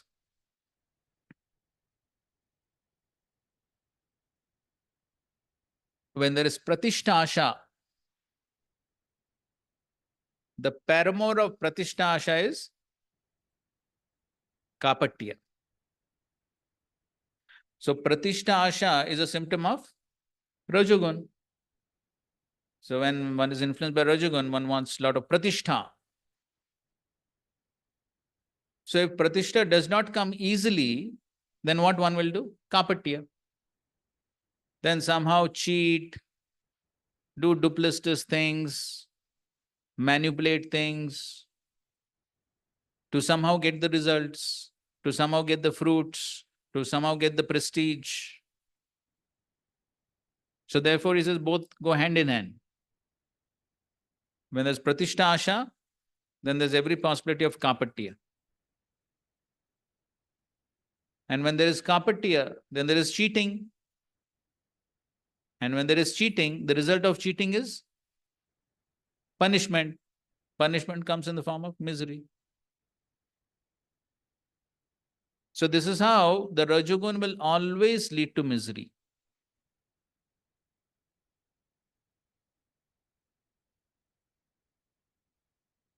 And therefore, we find that even though Srila Prabhupada was interested in a lot of results for Krishna, results in terms of book distribution, building temples, so a lot of things Srila Prabhupada didn't want.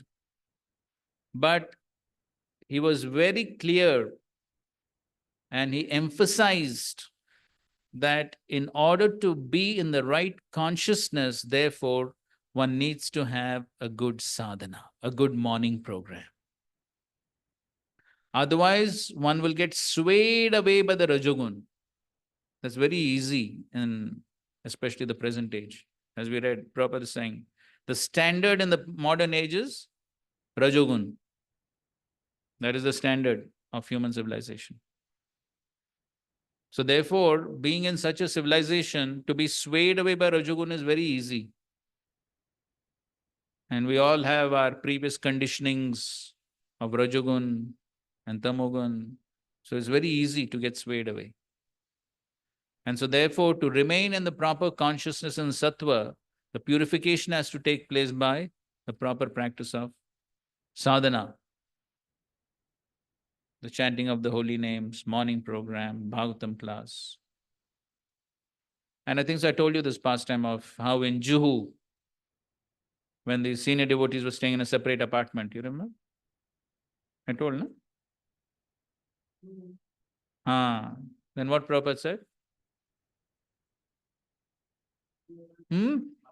Yes, hostel mess. This has become hostel mess. In hostel also people are staying together. What are they doing? They also will get up in the morning, eat something, go to the college or office, come back home, sleep. Same thing. What's the difference? So therefore, you see so many pastimes are there of Srila Prabhupada, where Srila Prabhupada emphasized this, because this is what will keep us at least in Sattva-gun. Then one will not be carried away by the Rajogun and commit nonsense. So therefore, it's very important. Otherwise, the fruitive mentality is very strong.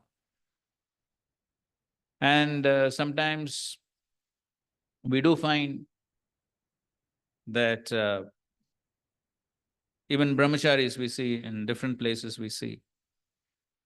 So sometimes we find some brahmacharis, they get into fund collection, and then they become passionate for fund collection, and then late night programs, and then when there's late night programs, no morning program. And then there's always a problem. Always. Again and again we see the same examples. Every time we see it, it gives so much conviction that how the process of Krishna consciousness is a science. Nobody escapes.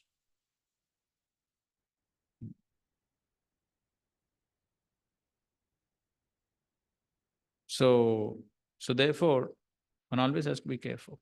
So for any service, so some people get passionate for fund collection, some get passionate for book distribution, some get passionate for youth preaching, different things one gets passionate about. And then the easiest thing to compromise is the morning sadhana, because accountability for that is very poor.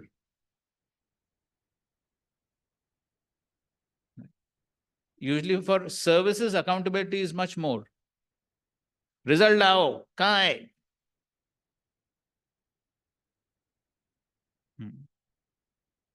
So that accountability is usually very high. But accountability for morning sadhana, very poor.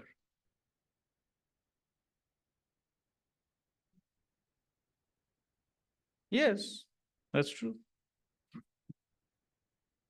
But where is the foundation? Where is the foundation of our spiritual lives? The spiritual practices. Spiritual life means spiritual practices. That is the foundation. So yes, it is true. Foundation is never glorified. Who goes to a building and glorifies foundation? And one goes to a new building, but your foundation is. दिखता ही नहीं. ऊपर का चीज दिखता है ना. Same thing. Nobody glorifies foundation. That's true. But then we have to understand individually and collectively, we have to understand where is the strength going to come from? From the foundation. Especially when there is storm, then the foundation will be tested. सब ठीक चल रहा है, ठीक है. But storm is going to come. This is material world. That time the foundation will be tested. So therefore, we should always remember this. Rajasastu phalam dukkham. This is Krishna's words. Don't play with Krishna's words. If we get into Rajogun, any type of Rajogun, then we'll end up in big problems.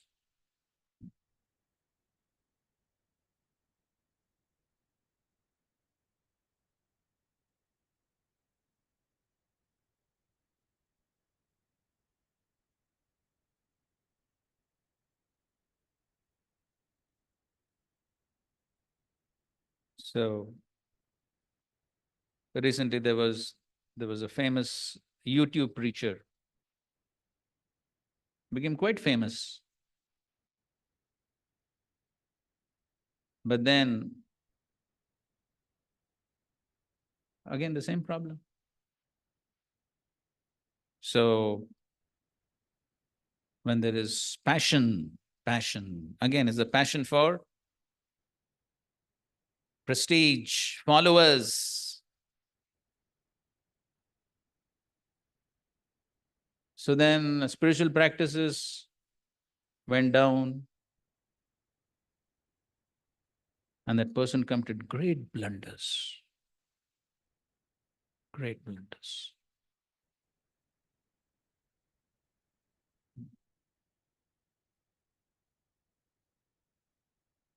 So he had to be thrown out of the brahmacharya ashram.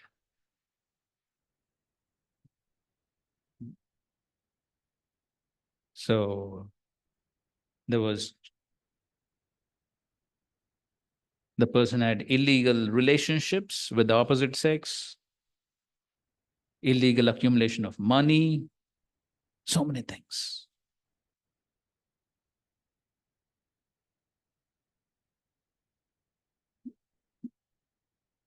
It becomes a disgrace to the society. So, therefore, Krishna is saying here, Rajasastu phalam dukkham. One always needs to be very careful. What is my motive in what I'm doing? What is my motive?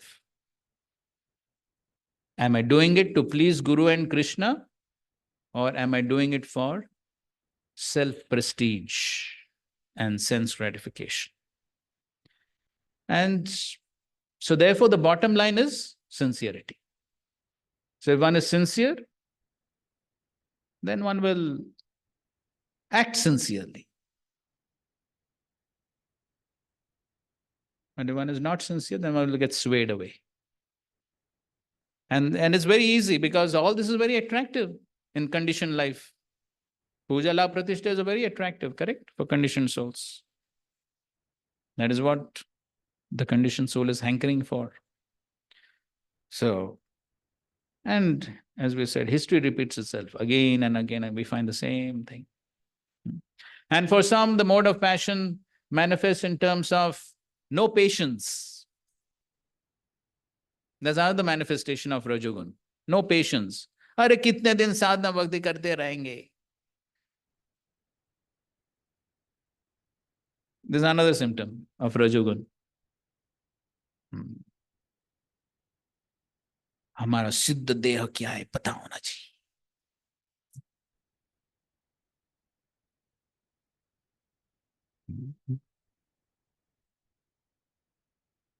So then go and find one Baba Bapu.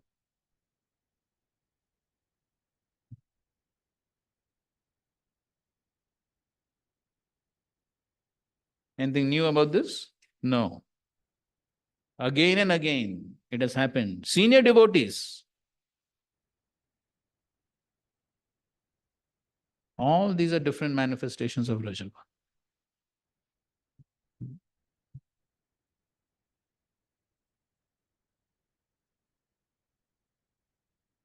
Right here in Pune Ashram, it happened.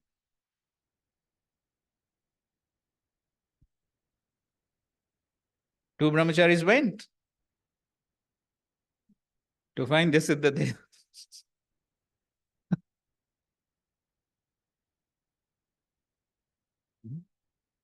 And you know what happened? And after some, maybe they were there for 2 years, 3 years. They went back and settled in their home, got nicely married.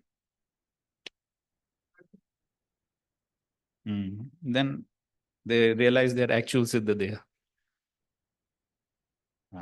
So, Maya is very tricky. You should be always very careful. So therefore, one should try to be good devotee, not great devotee. If we try to be good devotee, if Krishna wants us to make us great, that's up to him. That's his problem, not mine. But as far as I'm concerned, what I should try to be? Good devotee, sincere devotee. That should be my aspiration. Others, the moment one tries to become great devotee, then that aspiration itself is a symptom of, yes, Rajogan. Then the problem immediately begins.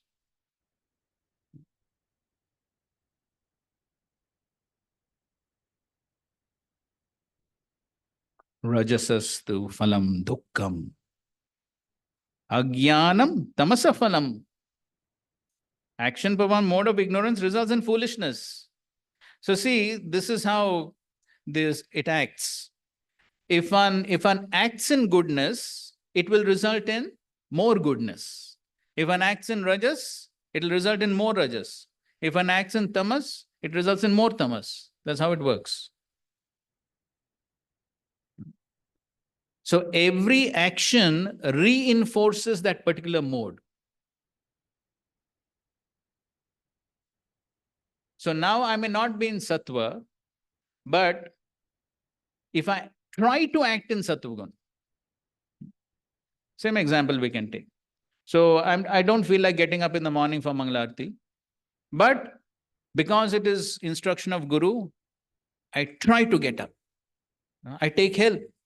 Somehow I try to get up. Maybe I can tell some other devotees to wake me up or whatever. I take help and I get up.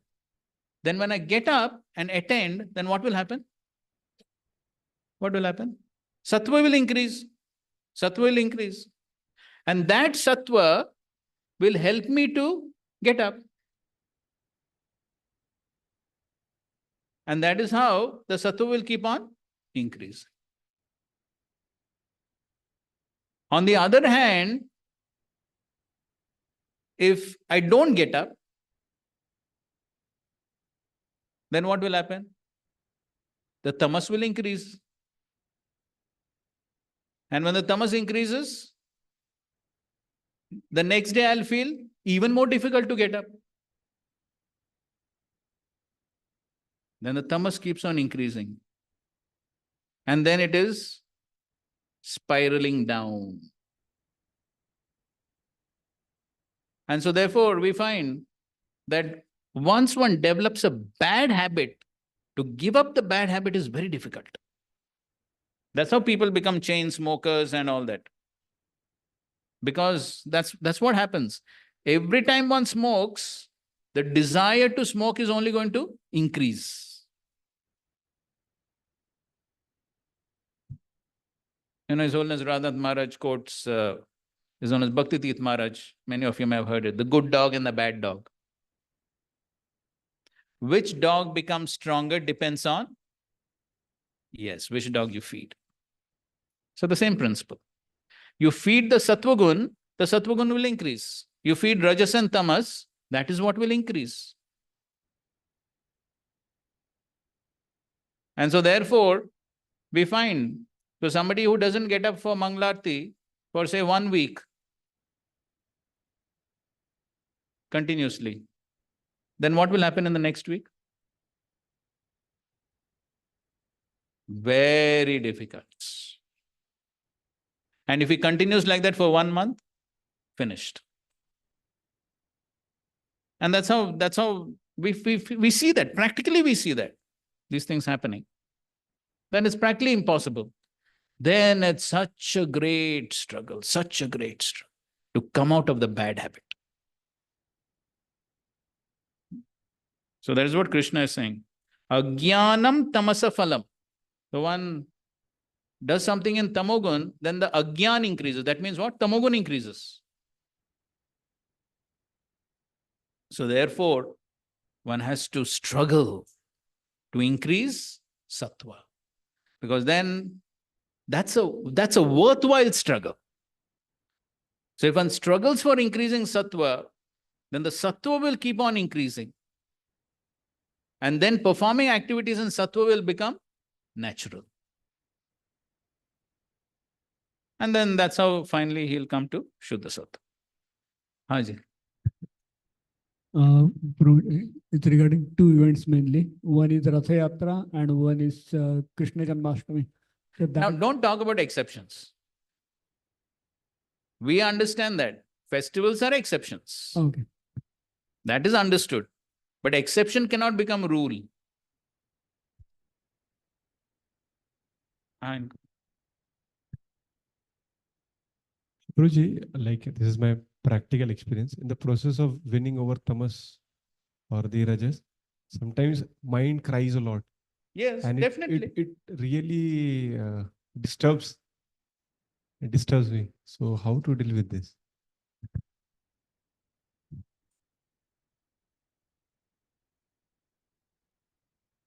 So it is just like Prabhupada gives the example. Somebody has typhoid. He's told not to eat solid food. So what the mind says?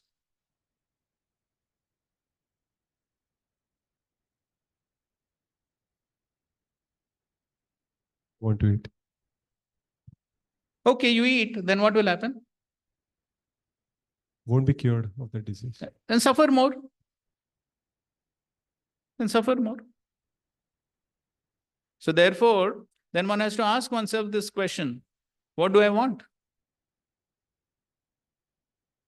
So one always has to do profit loss calculation. It's a fact. Yes. But it is profit loss calculation only. So if you want to analyze what I should do, what is good, you do profit loss calculation. If I do this particular activity, what will I gain? What will I lose? Very simple. In the outside world, that's what people are doing, right? Every activity they do, what they do? Profit loss calculation. So here also we have to do the same thing. Okay, mind will cry, agreed. But then, if we starve the mind today, then tomorrow, the mind will cry less. But if you keep the mind happy today, then somebody else has to cry. Who? Yes, the soul. That means I. Because my disease will increase. Then who suffers? I suffer. So I have to decide. You want to keep the mind happy? Or you want to keep myself happy? Choice is ours. So therefore, while making changes in life, the changes should not be too abrupt. They should be gradual. Because if they're abrupt, then it becomes difficult for the mind to make adjustment. So if I'm getting up at 4 o'clock today and said, from tomorrow, 2 o'clock, then the mind will cry. Then mind will say, impossible. Bhul jao. Ye nahi hoga. And it's a fact. So you can't make abrupt changes like that. So therefore, many times you'll find both in the Shastra as well as in Prabhupada's writings, you'll find gradual, kramat, dhire dhire. Gradual changes have to be made according to one's adhikar. Okay? Okay. So that's 16. 17. Sattva sanjayate jnanam rajaso lobha evacha pramada mohau tamaso bhavato jnanam evacha. From the mode of goodness, real knowledge develops. From the mode of passion, greed develops. From the mode of ignorance, develop foolishness, madness, and illusion. Okay, so I think so we have already discussed these points. But so these are two important phrases to remember. Sattva sanjayate jnanam and rajasastu phalam dukkham.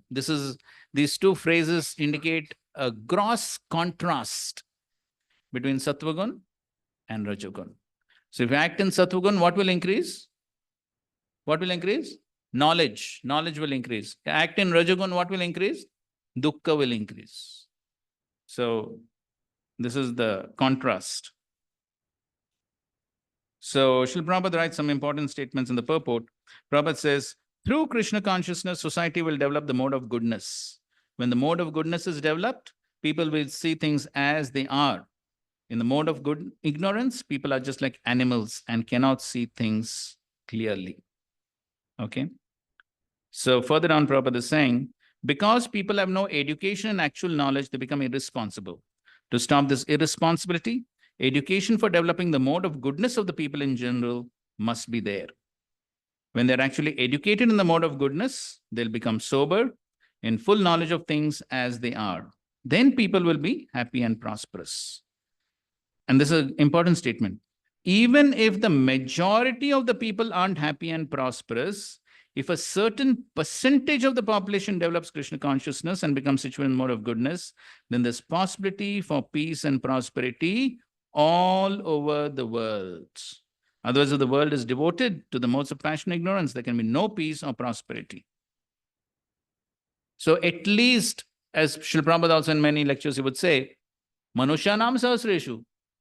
So you can't expect everyone to become devotee. But at least if a certain percentage, I think so some places Prabhupada says at least 1%. At least if a certain percentage of the population becomes Krishna conscious, comes to the mode of goodness, then that will have effect on the entire world. 18. This has already been discussed, but again Krishna is repeating. Urdvam gacchanti sattvasta madhye tishtanti rajasa jaganya gunavrittistha adho gacchanti tamasa. Those situated in the mode of goodness gradually go upward to the higher planets. Those in the mode of passion live on the earthly planets. And those in the abominable mode of ignorance go down to hellish worlds.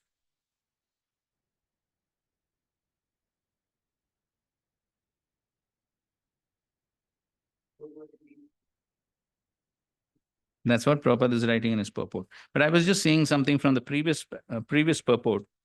Towards the end of the purport, Prabhupada writes, I'm reading the previous purport. If one wants happiness at all, his money will not help him. He has to elevate himself to the mode of goodness by practicing Krishna consciousness. If one wants to be happy, what one must do? Increase mode of goodness by practicing Krishna consciousness. When one is engaged in the mode of passion, not only is he mentally unhappy, but his profession and occupation are also very troublesome. So somebody is in mode of passion, he cannot be happy. Because as we were saying, so just like if one has pratishta asha, then what is the result of that? Kapatya. Kapatya means what? Cheating. So you'll find all that, cheating, telling lies. So if one has cheated someone or one has told lies, can the mind be peaceful? Then he will always be contemplating, अरे उसको झूठ बोला तो how to cover up for that? फिर और एक झूठ बोलना पड़ेगा. So that whole thing will go on in the mind. How to cover up for the wrong things I've done. How can he practice devotional service? Not possible. And that's what Prabhupada is writing. He has to devise so many plans and schemes to acquire enough money to maintain his status quo.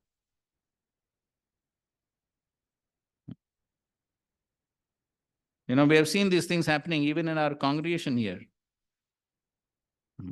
Cheating for money. And so many problems because of that. Right here we have seen. All this is because of Rajagun.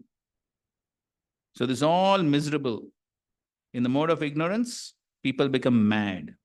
Being distressed by the circumstances, they take shelter of intoxication, and thus they sink further into ignorance. Their future in life is very dark.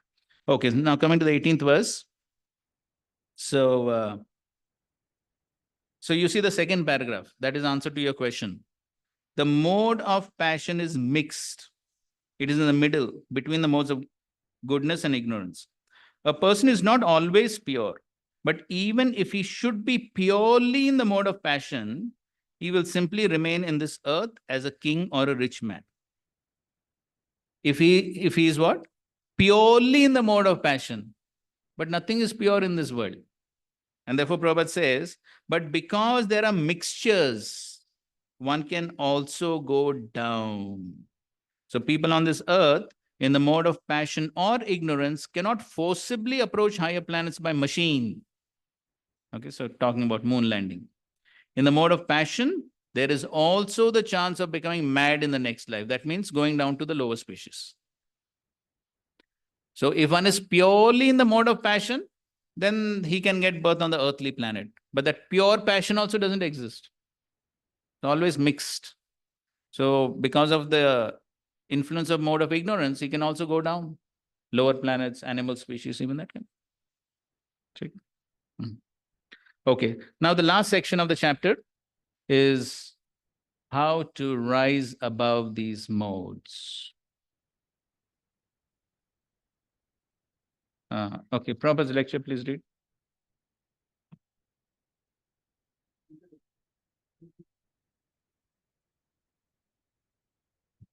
Keep yourself in the mode of goodness, more and more spiritual power. These demigods, this great saintly person, these siddhas, how they have become so powerful.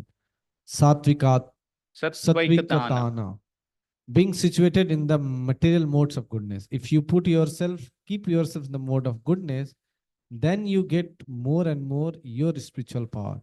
And if you keep yourself in the mode of ignorance and passion, then you cannot make progress. You'll have to remain here or go down. If you keep yourself in the mode of ignorance, then you go down even to the animal kingdom.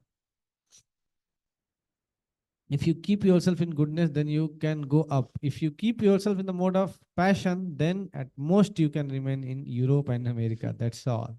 But if you keep yourself in goodness, then you can go up. These are explained in the Bhagavad Gita. Udhvam gacchati sattvasta.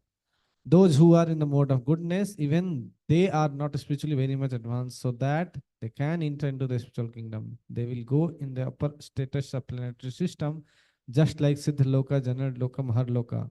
Urdhvam gachati sattvasta, madhye tishtati rajasaha. Okay, now the last section, 19 to 27, transcending the modes. 19. Nanyam gunebhya kartaram yada drishthanupashyati gunebhyascha param vetti madbhavam sodigacchati. When one properly sees that in all activities, no other performer is at work than these modes of nature, and he knows the Supreme Lord who is transcendental to all these modes, he attains my spiritual nature. Purport. One can transcend all the activities of the modes of material nature simply by understanding them properly by learning from the proper soul. The real spiritual master is Krishna, and he is imparting this spiritual knowledge to Arjuna. Similarly, it is from those who are fully in Krishna consciousness that one has to learn this science of activity in terms of modes of nature. Otherwise, one's life will be misdirected. By the instruction of bona fide spiritual master, a living entity can know of his spiritual position, his material body, his senses, how he is entrapped and how he is under the spell of material modes of nature. He is helpless being in the grip of these modes, but when he can see his real position, then he can attain to the transcendental platform, having the scope for the spiritual life. Actually, the living entity is not the performer of the different activities. He is forced to act because he is situated in a particular type of body, conducted by some particular modes of material nature. Unless one has the help of spiritual authority, he cannot understand in what position he is actually situated. With the association of a bona fide spiritual master, he can see his real position, and by such an understanding, he can become fixed in full Krishna consciousness. Man in Krishna consciousness is not controlled by the spell of material modes of nature. It has already been stated in the 7th chapter that one who has surrendered to Krishna is relieved from the activities of material nature. For one who is able to see things as they are, the influence of material nature gradually ceases. Man in Krishna consciousness is not controlled by the spell of material modes of nature. It has already been stated in the 7th chapter that one who has surrendered to Krishna is relieved from the activities of material nature. For one who is able to see things as they are, the influence of the material nature gradually ceases. Nanyam gunebhya kartaram yada drishta anupashyati. So if one anupashyati, one properly sees that in all activities, the three modes are functioning. So one can distinguish between the influence of the modes and the supreme gunebhyascha param vetti. So he understands that as far as Supreme Lord is concerned, he is transcendent to the modes. So one who understands all this clearly, mad bhavam sodhigachyati. So in this purport, how many times Srila Prabhupada has used spiritual master? Spiritual master, spiritual authority.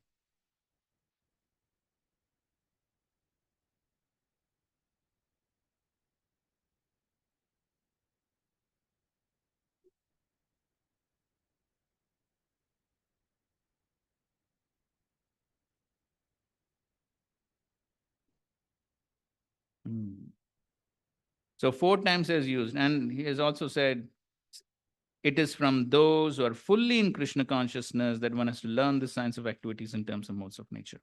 Otherwise, one's life will be misdirected. By the instruction of a bona fide spiritual master, a living entity can know of his spiritual position, his material body, his senses, how he is entrapped, how he is under the spell of the material modes of nature. So all this he has to learn from the spiritual authorities. Unless one has the help of spiritual authority, he cannot understand in what position he is actually situated.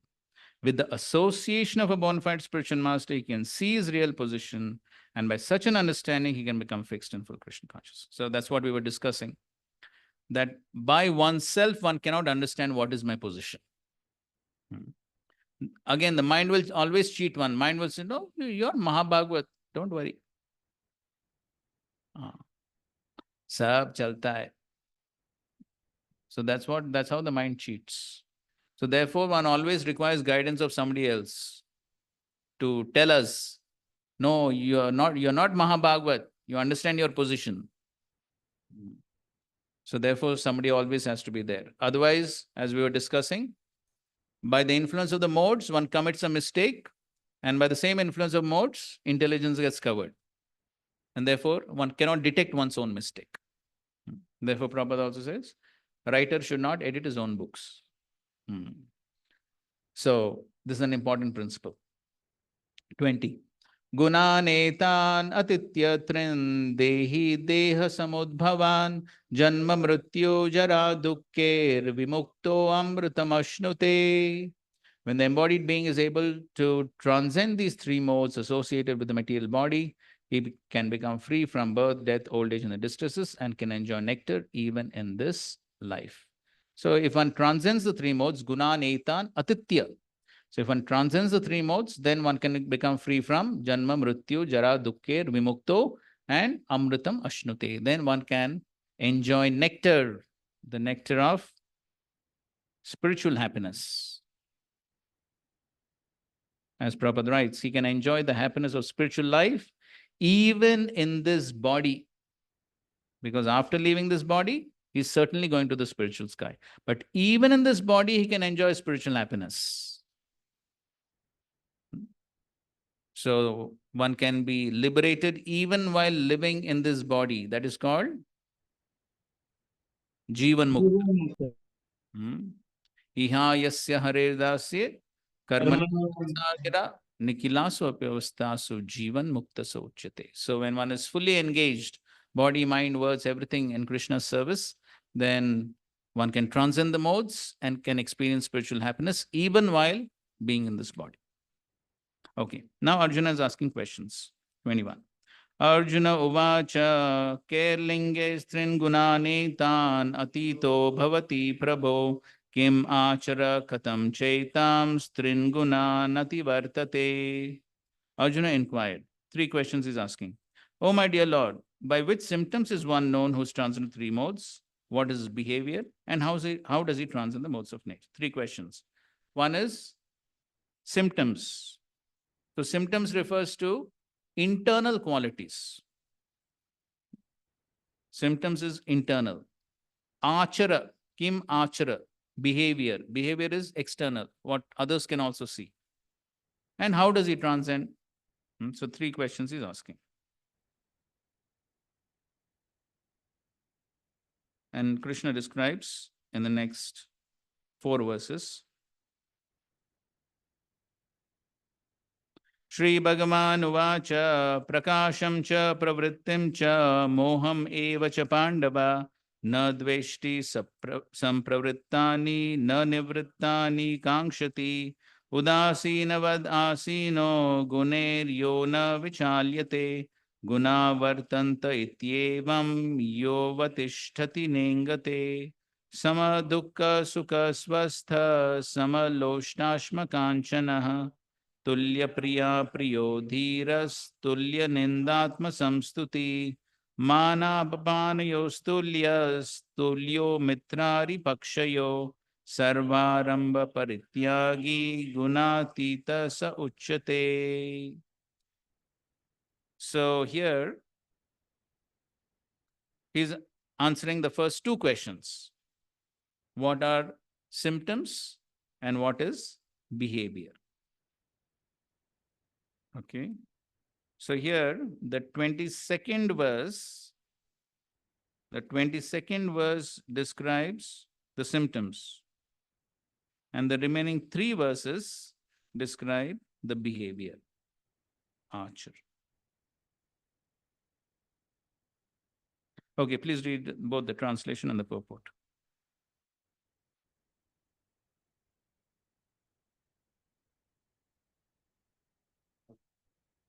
The Supreme Personality of Godhead said, O son of Pandu, he who does not hate illumination, attachment, and delusion when they are present or long for them when they disappear, who is unwavering and undisturbed through all these reactions of the material qualities, remaining neutral and transcendental, knowing that the mode alone are active, who is situated in the self and regards alike happiness and distress, who looks upon a lump of earth, a stone, and a piece of gold with an equal eye, who is equal toward the desirable and the undesirable, who is steady, situated equally well in praise and blame, honor and dishonor, who treats alike both friend and enemy, and who has renounced all material activities.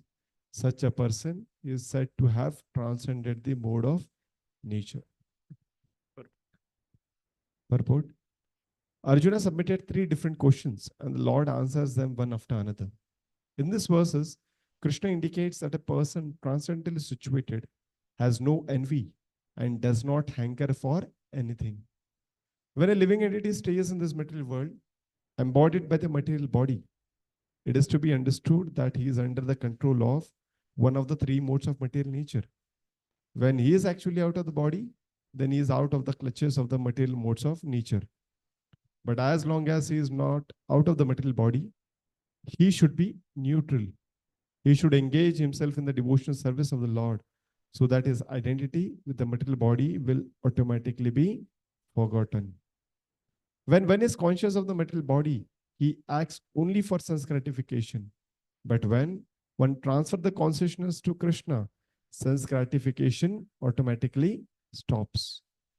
One does not need this material body, and he does not need to accept the dictations of the material body. The qualities of the material modes in the body will act, but as spirit soul, the self is aloof from such activities. How does he become aloof? He does not desire to enjoy the body, nor does he desire to get out of it. Thus, transcendently situated, the devotee becomes automatically free. He need not try to become free from the influence of the modes of material nature.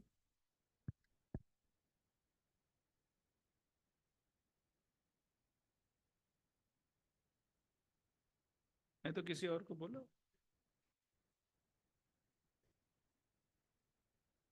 The next question concerns the dealings of a transcendently situated person. The materially situated person is affected by so-called honor and dishonor offered to the body, but the transcendently situated person is not affected by such false honor and dishonor. He performs his duty in Krishna consciousness and does not mind whether a man honors or dishonors him. He accepts things that are favorable for his duty in Krishna consciousness. Otherwise, he has no necessity of anything material, either a stone or gold. He takes everyone as his dear friend who helps him in his execution of Krishna consciousness, and he does not hate his so-called enemy. He is equally disposed and sees everything on an equal level because he knows perfectly well that he has nothing to do with material existence. Social and political issues do not affect him because he knows the situation of temporary upheavals and disturbances. He does not attempt anything for his own sake. He can attempt anything for Krishna, but for his personal self, he does not attempt anything. By such behavior, one becomes actually transcendently situated. Right. So, Shri Bhagavan Uvacha, Prakasham cha pravrittim cha moham eva cha Pandava. What are these three? Prakasham, pravrittim, moham. Sattvagun, Rajagun, Tamagun. Prakasham is Sattvagun, Pravrittim is Rajagun, and Moham is Tamogun. So Prakasham cha Pravrittim cha Moham eva cha Pandava na dveshti sampravrittani na nivrittani kankshati. So na dveshti sampravrittani, you see the word to word meanings. Na dveshti means he does not hate. Sampravrittani means although developed. Na nivrittani, not stopping development, kankshati, desires. So, Srila Prabhupada is writing some very important points in this purport. So he says, we already sort of discussed these points already. When a living entity stays in this material world, embodied by the material body, it is to be understood that he is under the control of one of the three modes of material nature. When he is actually out of the body, then he is out of the clutches of material modes of nature. That means as long as material body is there, there is going to be influence of some modes of nature. Because bodies means what? Body is made up of what? Material nature. It's made up of material elements. And material elements are controlled by three modes. So therefore, as long as the material body is there, some influence of the modes is definitely going to be there. One cannot escape totally. Therefore, when he's actually out of the body, then he's out of the clutches of the material modes of nature. Therefore, the important lesson here is, as long as the material body is there, one always needs to be careful. Because at any point of time, one can be influenced by lower modes. So as long as one has the material body, one should always think that this is world of Maya, material modes. And I'm being influenced by those modes. So I always need to be alert. So just like I don't know whether I've told here or somewhere else. But, just like when a person goes into a jail, what is given? Jail dress. So you see somebody in jail dress, what do you understand? He's a criminal. So similarly, if we see that, you see in the mirror in the morning, I still have material body. Then what does it mean? I'm in the prison of the material world and I am criminal. I'm still in the jail. I'm not yet out. So one always needs to be careful. As long as one has the material body, one needs to be careful. Now, then he says, when he's actually out of the body, then he's out of the clutches of the material modes of nature. Only when he's out of the body, then he's out of the clutches of the materials.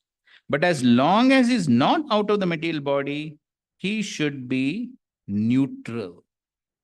So what does this mean? He should be neutral. So further down in the purport, Prabhupada writes that he does not desire to enjoy the body, nor does he desire to get out of it.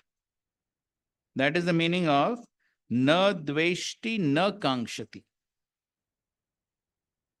So he does not desire to enjoy the body, he does not desire to enjoy the modes, nor does he try to get out of it. He does not hate the influence of the modes. He neither hates nor does he desire. Na dveshti, na kankshati. So now, the jnanis and yogis, what they are trying to do? They hate. The jnanis and yogis, they hate this body. This body is a cause of bondage.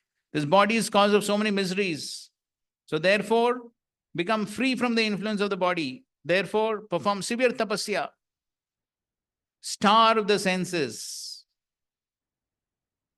That is what they do. Correct? Because they hate, dveshti, they hate this material body. They hate the influence of the modes. So their entire focus is what? How to get out of the influence of the modes. That is their entire focus. Because they hate. They hate the influence, they hate the body, they hate the influence of the modes. Because it's a cause of bondage and misery. So therefore they hate it. And therefore their entire focus is how to get out of it. That is their goal. So their understanding of mukti is how to become liberated from influence of modes. But here Krishna is not recommending that. Here Krishna is not recommending that hatred towards the modes. So neither should one desire to have the influence of the modes, that means sense gratification, nor one should hate the material body and the influence of the modes. So then what should one do? So Prabhupada writes,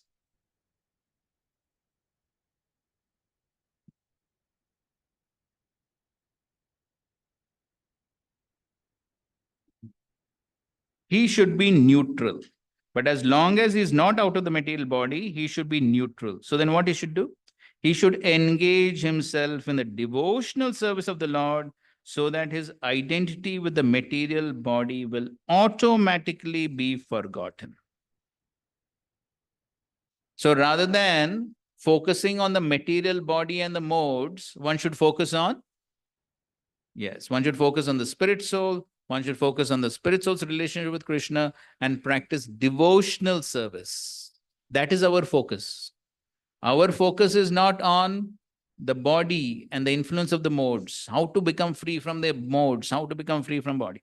That is not our focus. Because again, we know that is very difficult. On one hand, it's very difficult to simply get out of the influence of the modes by severe austerities and not engaging the senses.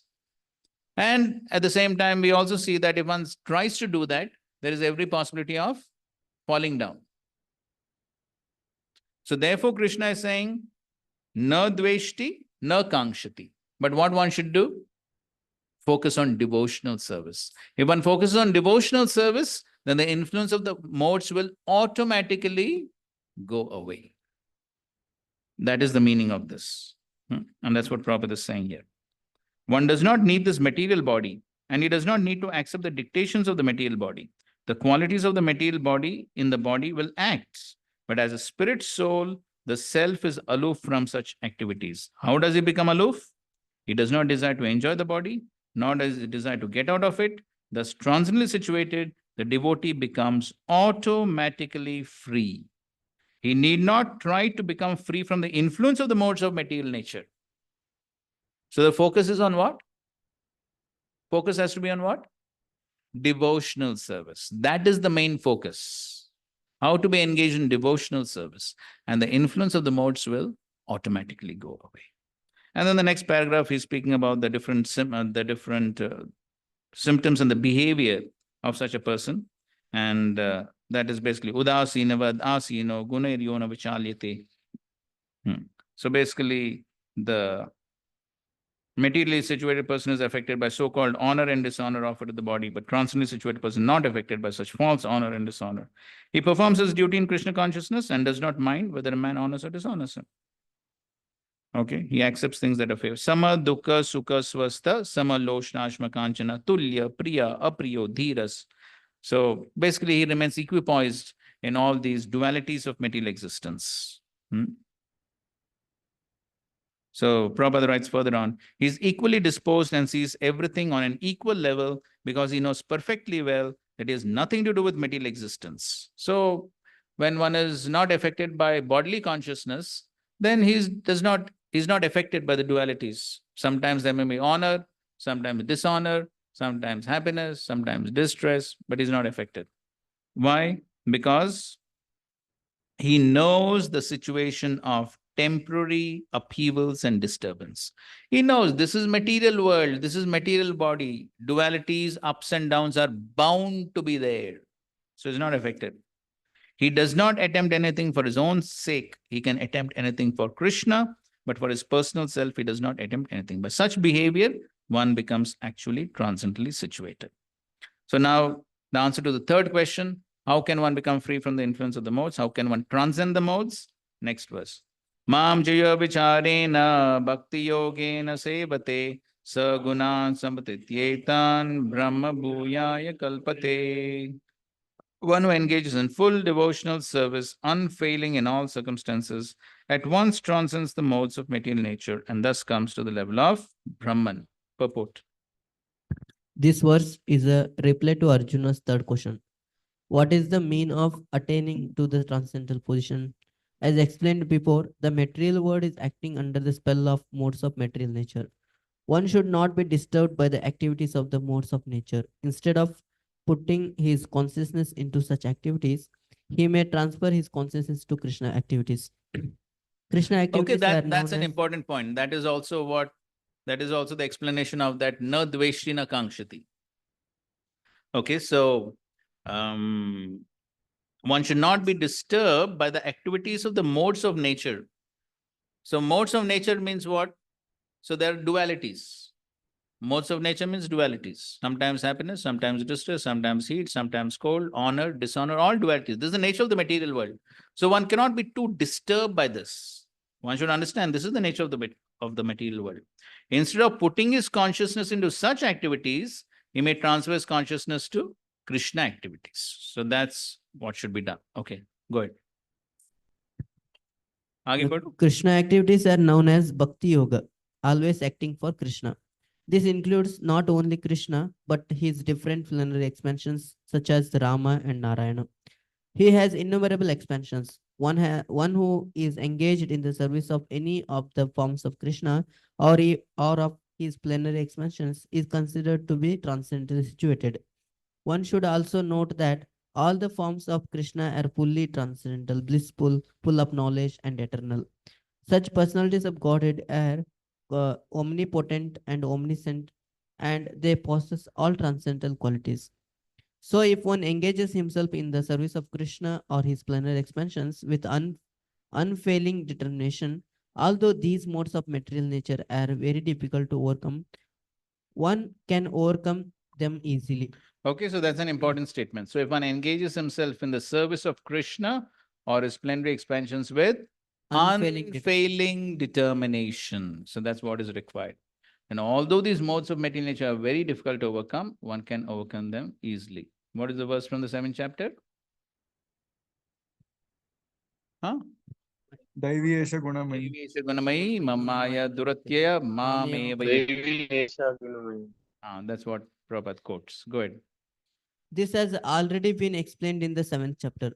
One who surrenders unto Krishna at once surmounts the influence of modes of material nature.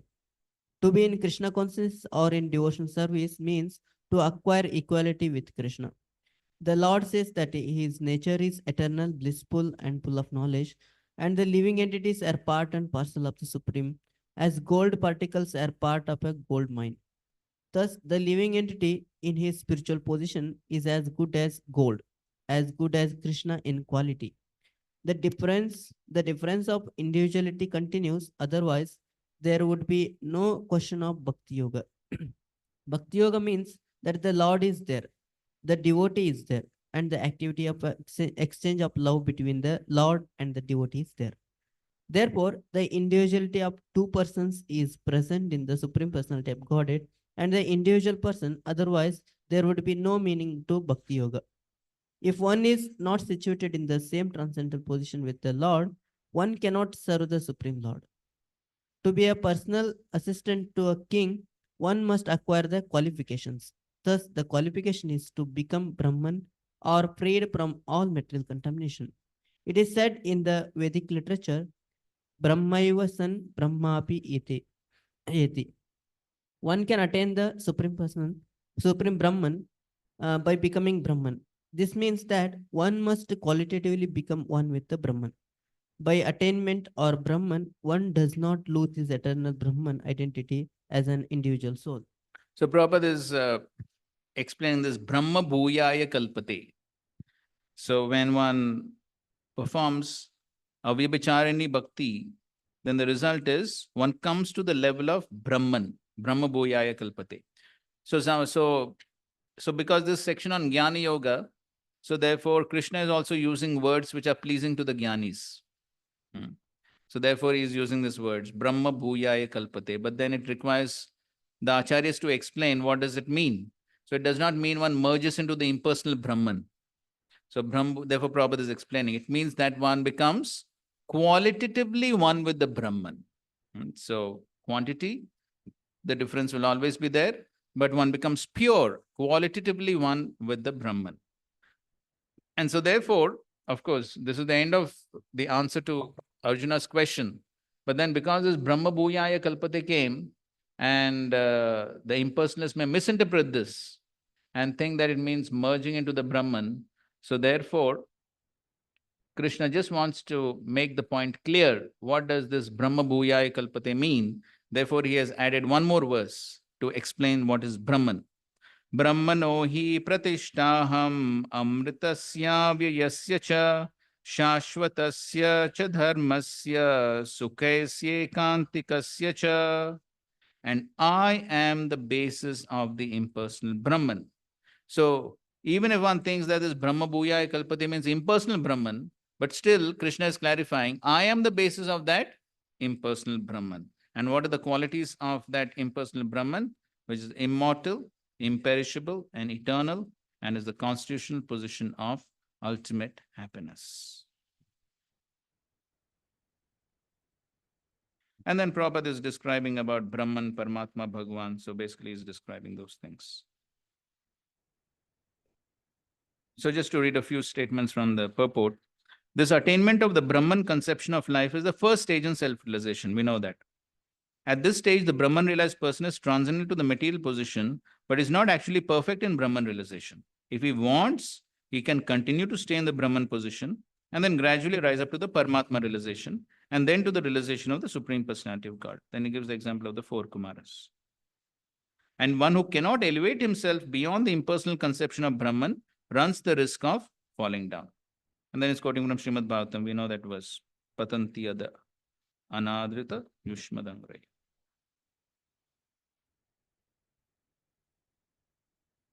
And then further down he says, the Supreme Lord is full in 6 opulences, and when a devotee approaches him, there's an exchange of these 6 opulences. The servant of the king enjoys on an almost equal level with the king. And so eternal happiness, imperishable happiness, and eternal life accompany devotional service. So these are the qualities of the impersonal Brahman. So if these are the qualities of the impersonal Brahman, Bhagwan realization is higher than that. So therefore, even on the Brahman platform, one can experience this. This what? Amritasya, Avyayasya, Shashvatasya, Sukhasya. So all this one can experience even on the impersonal platform, impersonal Brahman platform. So if one can experience this on the impersonal Brahman platform, then why a devotee cannot experience? Right? So devotee also experiences all this. And that's what Prabhupada is writing here. So one who comes to understand Bhagwan realization, then he definitely enjoys, like Bhagwan. So he's given the example of in one lecture, Prabhupada says, actually, the servant enjoys more than the master. Prabhupada explains, so many different items are cooked for the master. The master is old man, he does not eat. Then who eats everything? Servant only. And then we literally see that, right? So if the master is traveling in AC car, then where's the servant? The servant is also in the same car. Just like here also, so there is AC in the altar. So if there's AC in the altar, then the pujari who is serving the Lord, what he is doing? He is also in the same situation. And then so many opulent foodstuffs are offered to the deities, then who eats the Mahaprasad? Guest department, bro, guest department.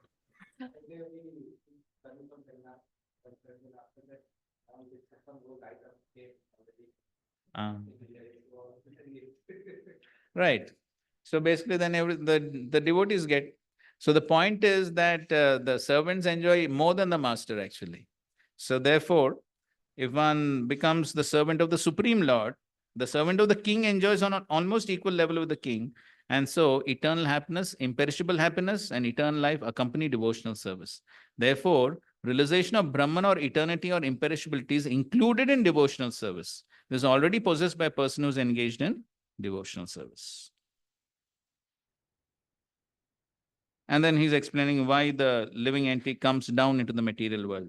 The living entity, although Brahman by nature, has the desire to lord it over the material world, and due to this, he falls down. In his constitutional position, living entity is above the three modes of material nature, but association with material nature entangles him in different modes of material nature. And then by engagement in devotional service and full Krishna consciousness, he is immediately situated in the transcendental position, and his unlawful desire to control material nature is removed. Therefore, the process of devotional service, beginning with hearing, chanting, and remembering, the prescribed 9 methods for realizing devotional service should be practiced in the association of devotees. Gradually, by such association, by the influence of the spiritual master, one's material desire to dominate is removed, and one becomes firmly situated in the Lord's transcendental loving service. This method is prescribed from the 22nd to the last verse of this chapter. Devotional service to the Lord is very simple. One should always engage in the service of the Lord, should eat the remnants of foodstuff offered to the deity, smell the flowers offered to the lotus feet of the Lord, see the places where the Lord had his transcendental pastimes, read the different activities of the Lord, his reciprocation of love with his devotees, chant always the transcendental vibration, Hare Krishna, Krishna Krishna, Hare, Hare Ram, Ram Ram, Hare. Observe fasting days commemorating appearance and disappearance of the Lord and his devotees. By following such a process, one becomes completely detached from all material activities. One who can thus situate himself in the Brahmajyoti or the different varieties of the Brahman conception is equal to the Supreme Personality of Godhead in quality. Thus, in the Bhakti purpose to the 14th chapter of Srimad Bhagavad Gita in the matter of the 3 modes of material nature. Okay, we are not reading this. Okay, well, lecture of Srila Prabhupada. Quality of goodness will automatically be there. This Krishna consciousness movement is directly offering the spiritual platform which is above the mode of goodness. The quality of goodness will automatically be there. Any person who is in Krishna consciousness, his quality of goodness, namely, he does not indulge in illicit sex life, he does not smoke even or take tea or coffee even. He does not eat any forbidden foodstuff. Neither he takes part in unnecessary gambling. So good character is immediately there. Srila Prabhupada ki jai, Srimad Bhagavad Gita ki jai, Samved Gaur Bhakta Vrinda ki jai. Thank you very much. Hare Krishna, Krishna Krishna, Hare Hare, Hare Rama, Rama Ram, Hare. Yeah, question? One question, please. Hare Krishna. Prabhuji, in this purport, it is told in Brahman also it is full of happiness. So, what our understanding is, generally Brahman does not have the happiness as Ananda aspect of the Lord. Yeah. And that's why the Jiva falls down and comes to this material world again. Yes, that we understand. But we also do understand that Brahman platform is what? No misery. Because that's also liberated platform. So he's not influenced by the modes, And so therefore he's not influenced by material miseries. So if one does not have material miseries, the one is happy, right? Yes. So that is also one type of happiness, one level of happiness, Brahmananda. But in even But negation of misery does not mean happiness. Yeah. No, but It's like negation of misery. Yes, it is negation of misery is perceived as happiness, but that is also one level of happiness. But then that is not true happiness on the spiritual platform. Therefore, he falls down. even in goodness there is happiness. No? Was that? Even in goodness there is happiness. No. Yes. But then all these types of material happiness are not the actual happiness of the soul. So the real happiness of the soul is only on the spiritual platform. So therefore, all these temporary forms of happiness are not long lasting. Therefore, even one cannot remain perpetually on the Brahman platform. Therefore, he falls down from there. Why? Because the nature of the soul is to be happy on the spiritual platform in relationship with the Supreme Lord. Therefore, it is temporary. Therefore, if one wants to be eternally happy, and if that happiness needs to be steadfast or eternal, one has to come to the spiritual platform. So because that Brahmananda is not permanent, because it is not on the spiritual platform, therefore he falls down from that platform. Right? But that is also one level of happiness. But that is not eternal. That is not one's constitutional position. Therefore he falls down. Patanti ada anadrita yushmadang. Because there is no service to the Lord. Real happiness is only on the spiritual platform in direct service to the Lord.